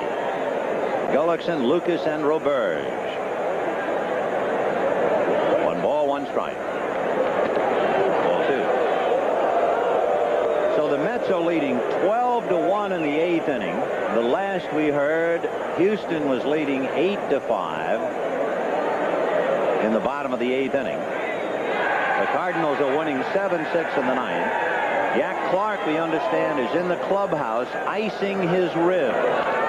Ground ball, base hit. So they got a speed merchant out there, a rabbit representing the tying run, as Tim Raines comes up with his 3rd hit. And let's get another update. Here's Len Berman.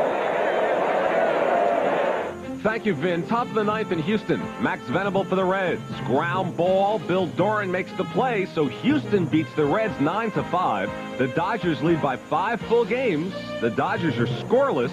Bottom of the 1st inning. They're playing in San Francisco. Back to St. Louis.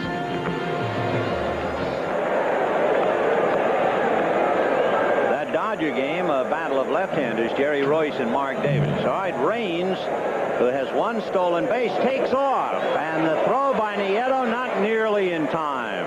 What a jump he got on Jeff Lottie, who never even looked over at him.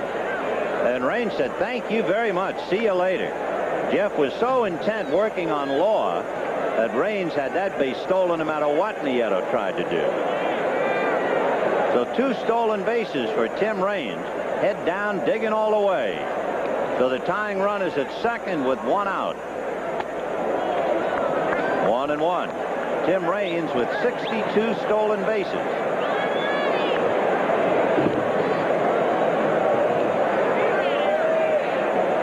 So Raines trying to burn the Cardinals, who have 1 stolen base today. That was by Van Slyke in the 4th inning. Fouled away. 1-2. Vance Law grounded out and single, flied out, hit into a force play. Worrell, the right-hander, Daly, the left-hander, in the Cardinal pen.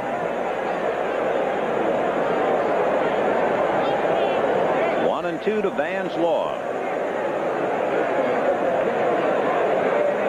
Big problem with Law, 9 home runs and 90 strikeouts.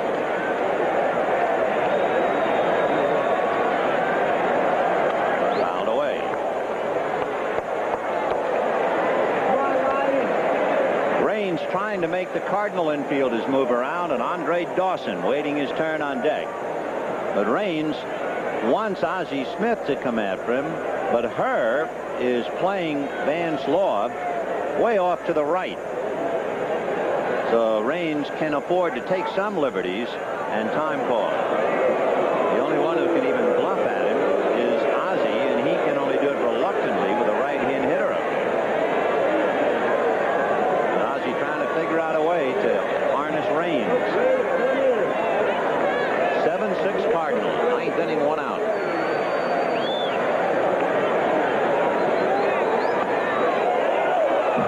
Borderline pitch. 2-2 the count.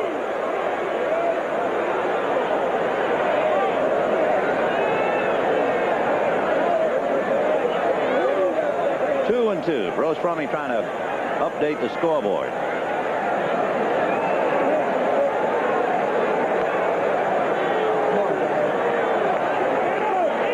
Ball 3. And the presence of Andre Dawson looms larger and larger on the on-deck circle. Remember, he had the grand slam in the 3rd inning. He's 1 for 4. 3-2 to Vance Law.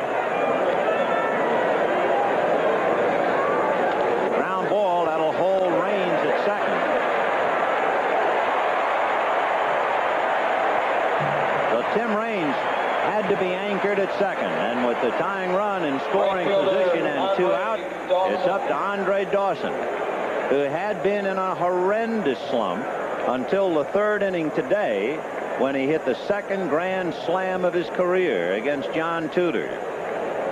But he still has something like 4 hits for 41 at bats, though his average at 248. Now Mike Rourke, the pitching coach, is going out to the mound to talk to Lottie about pitching to Dawson. On deck is the big RBI man. That's Hubie Brooks. Hubie has been quiet as far as RBIs. Struck out twice, lost his bat several times. But with 94 RBIs, he commands tremendous respect. So Rourke talking to Lottie.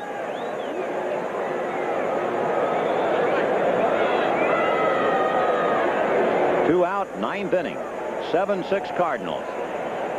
The Mets are having a day in the park. They're leading 12-1, and the Pirates have just gone out in the 9th inning. So mercifully, that one is over. Mets 12, Pirates 1. And the Cardinal game still up in the air. Tim Raines, a tying run at second. 2 out. And Andre Dawson at the plate.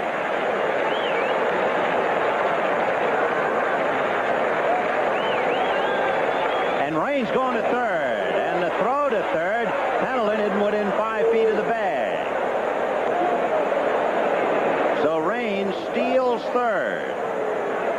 And Pendleton didn't even go to the bag. He just wanted to make sure that that thing didn't wind up in left field.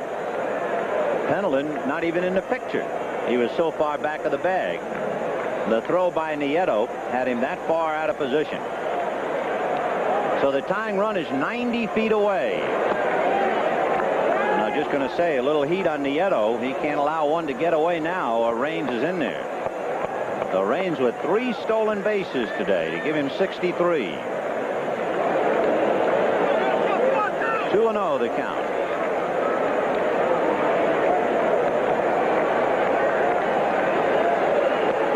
Slider missed. Ball 3. If you're wondering about it, and it's a logical thought with a runner at third, Jeff Lottie has only 1 wild pitch this year. Had it been Kepshire, then it would be another story. Kurt has a half a dozen wild pitches. 3-0, and Dawson could be swinging. And takes a slider for a strike. 3-1.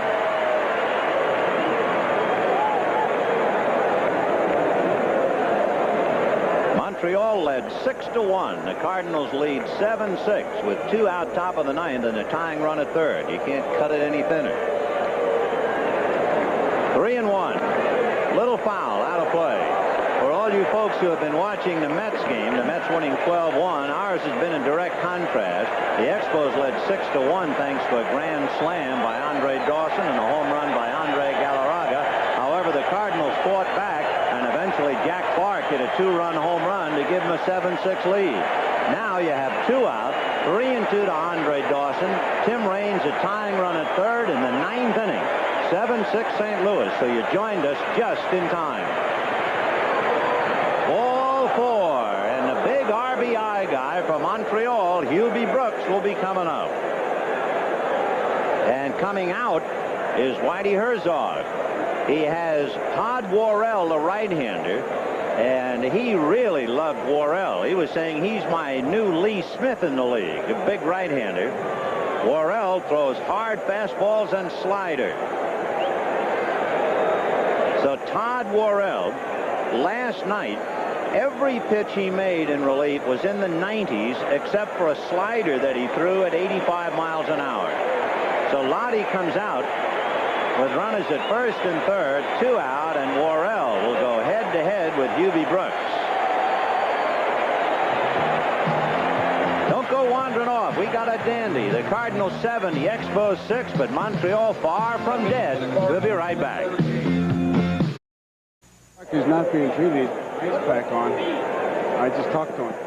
In the 9th inning with runners at first and third, Andre Dawson at first. Tim Raines had singled, stole second and third, and Todd Worrell with a record of 2-0. He's been in 10 games and saved 2. Throws very hard. In 15 innings, he has struck out 13. And as we said, he can throw a slider somewhere above 85 miles an hour. However, he will have some tough competition in Hubie Brooks. Brooks got a base hit to drive in his 94th run in the first inning. He has struck out twice since, and as we pointed out, he has apparently blisters on the fingers of his left hand heavily taped on the fingers, and he has had a lot of trouble with his bat control. He's lost the bat 3 or 4 times today. And now he's up there first and third with 2 out. Joe, what's new about Jack Clark? He's got ice on his side. That first swing he took, he felt a twinge. That half swing, he felt more of a twinge, and then he hit the ball and felt better, but he is being treated, Vin, but it looks like he's going to be all right. Doesn't appear to be serious. He hit the home run, and Roberge got the twinge. All right, Raines fakes down the line at third. Fastball hit down the right field line, foul, and out of play, and the count 0-1. Just to cover all the bases, Raines at third, Dawson at first. Houston beat Cincinnati. The Mets defeated Pittsburgh. The Cardinals are leading 7-6, and the Dodgers failed to score in the first inning in San Francisco.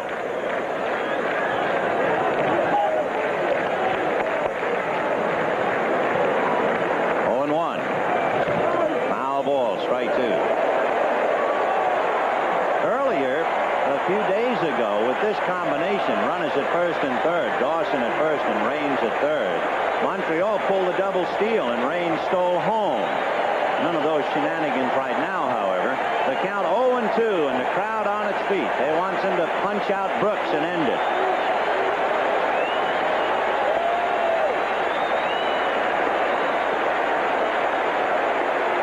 There goes Dawson, and the pitch is a ground ball to third. Penelon to first. The Cardinals win it.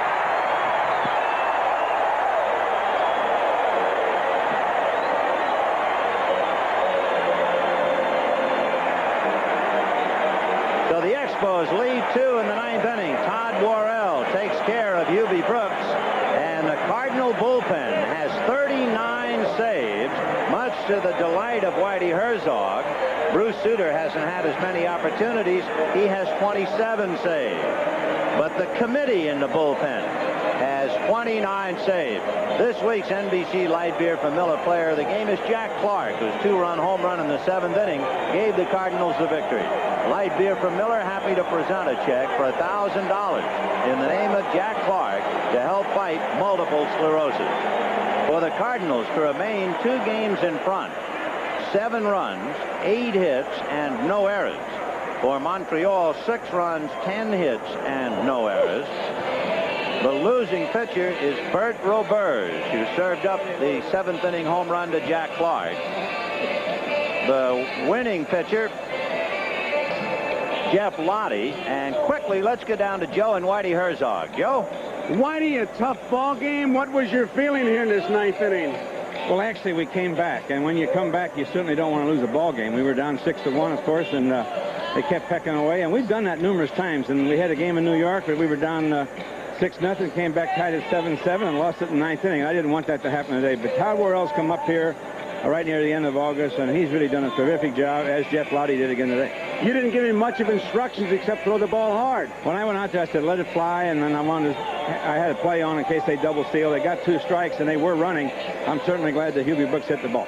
Would you have let him throw through on that particular double steal? We were going to throw through and cut it off and see if we can get the play at home, but with 2 strikes, I had reservations about maybe not throwing through, go getting a hitter, but Joe, you can't let the leading run get on second base in the 9th inning. That's high school baseball. Exactly. Whitey, good luck to you. Thank you very much. Talking to you, Joe. Okay, what a ball game, Vinny. We had a dandy.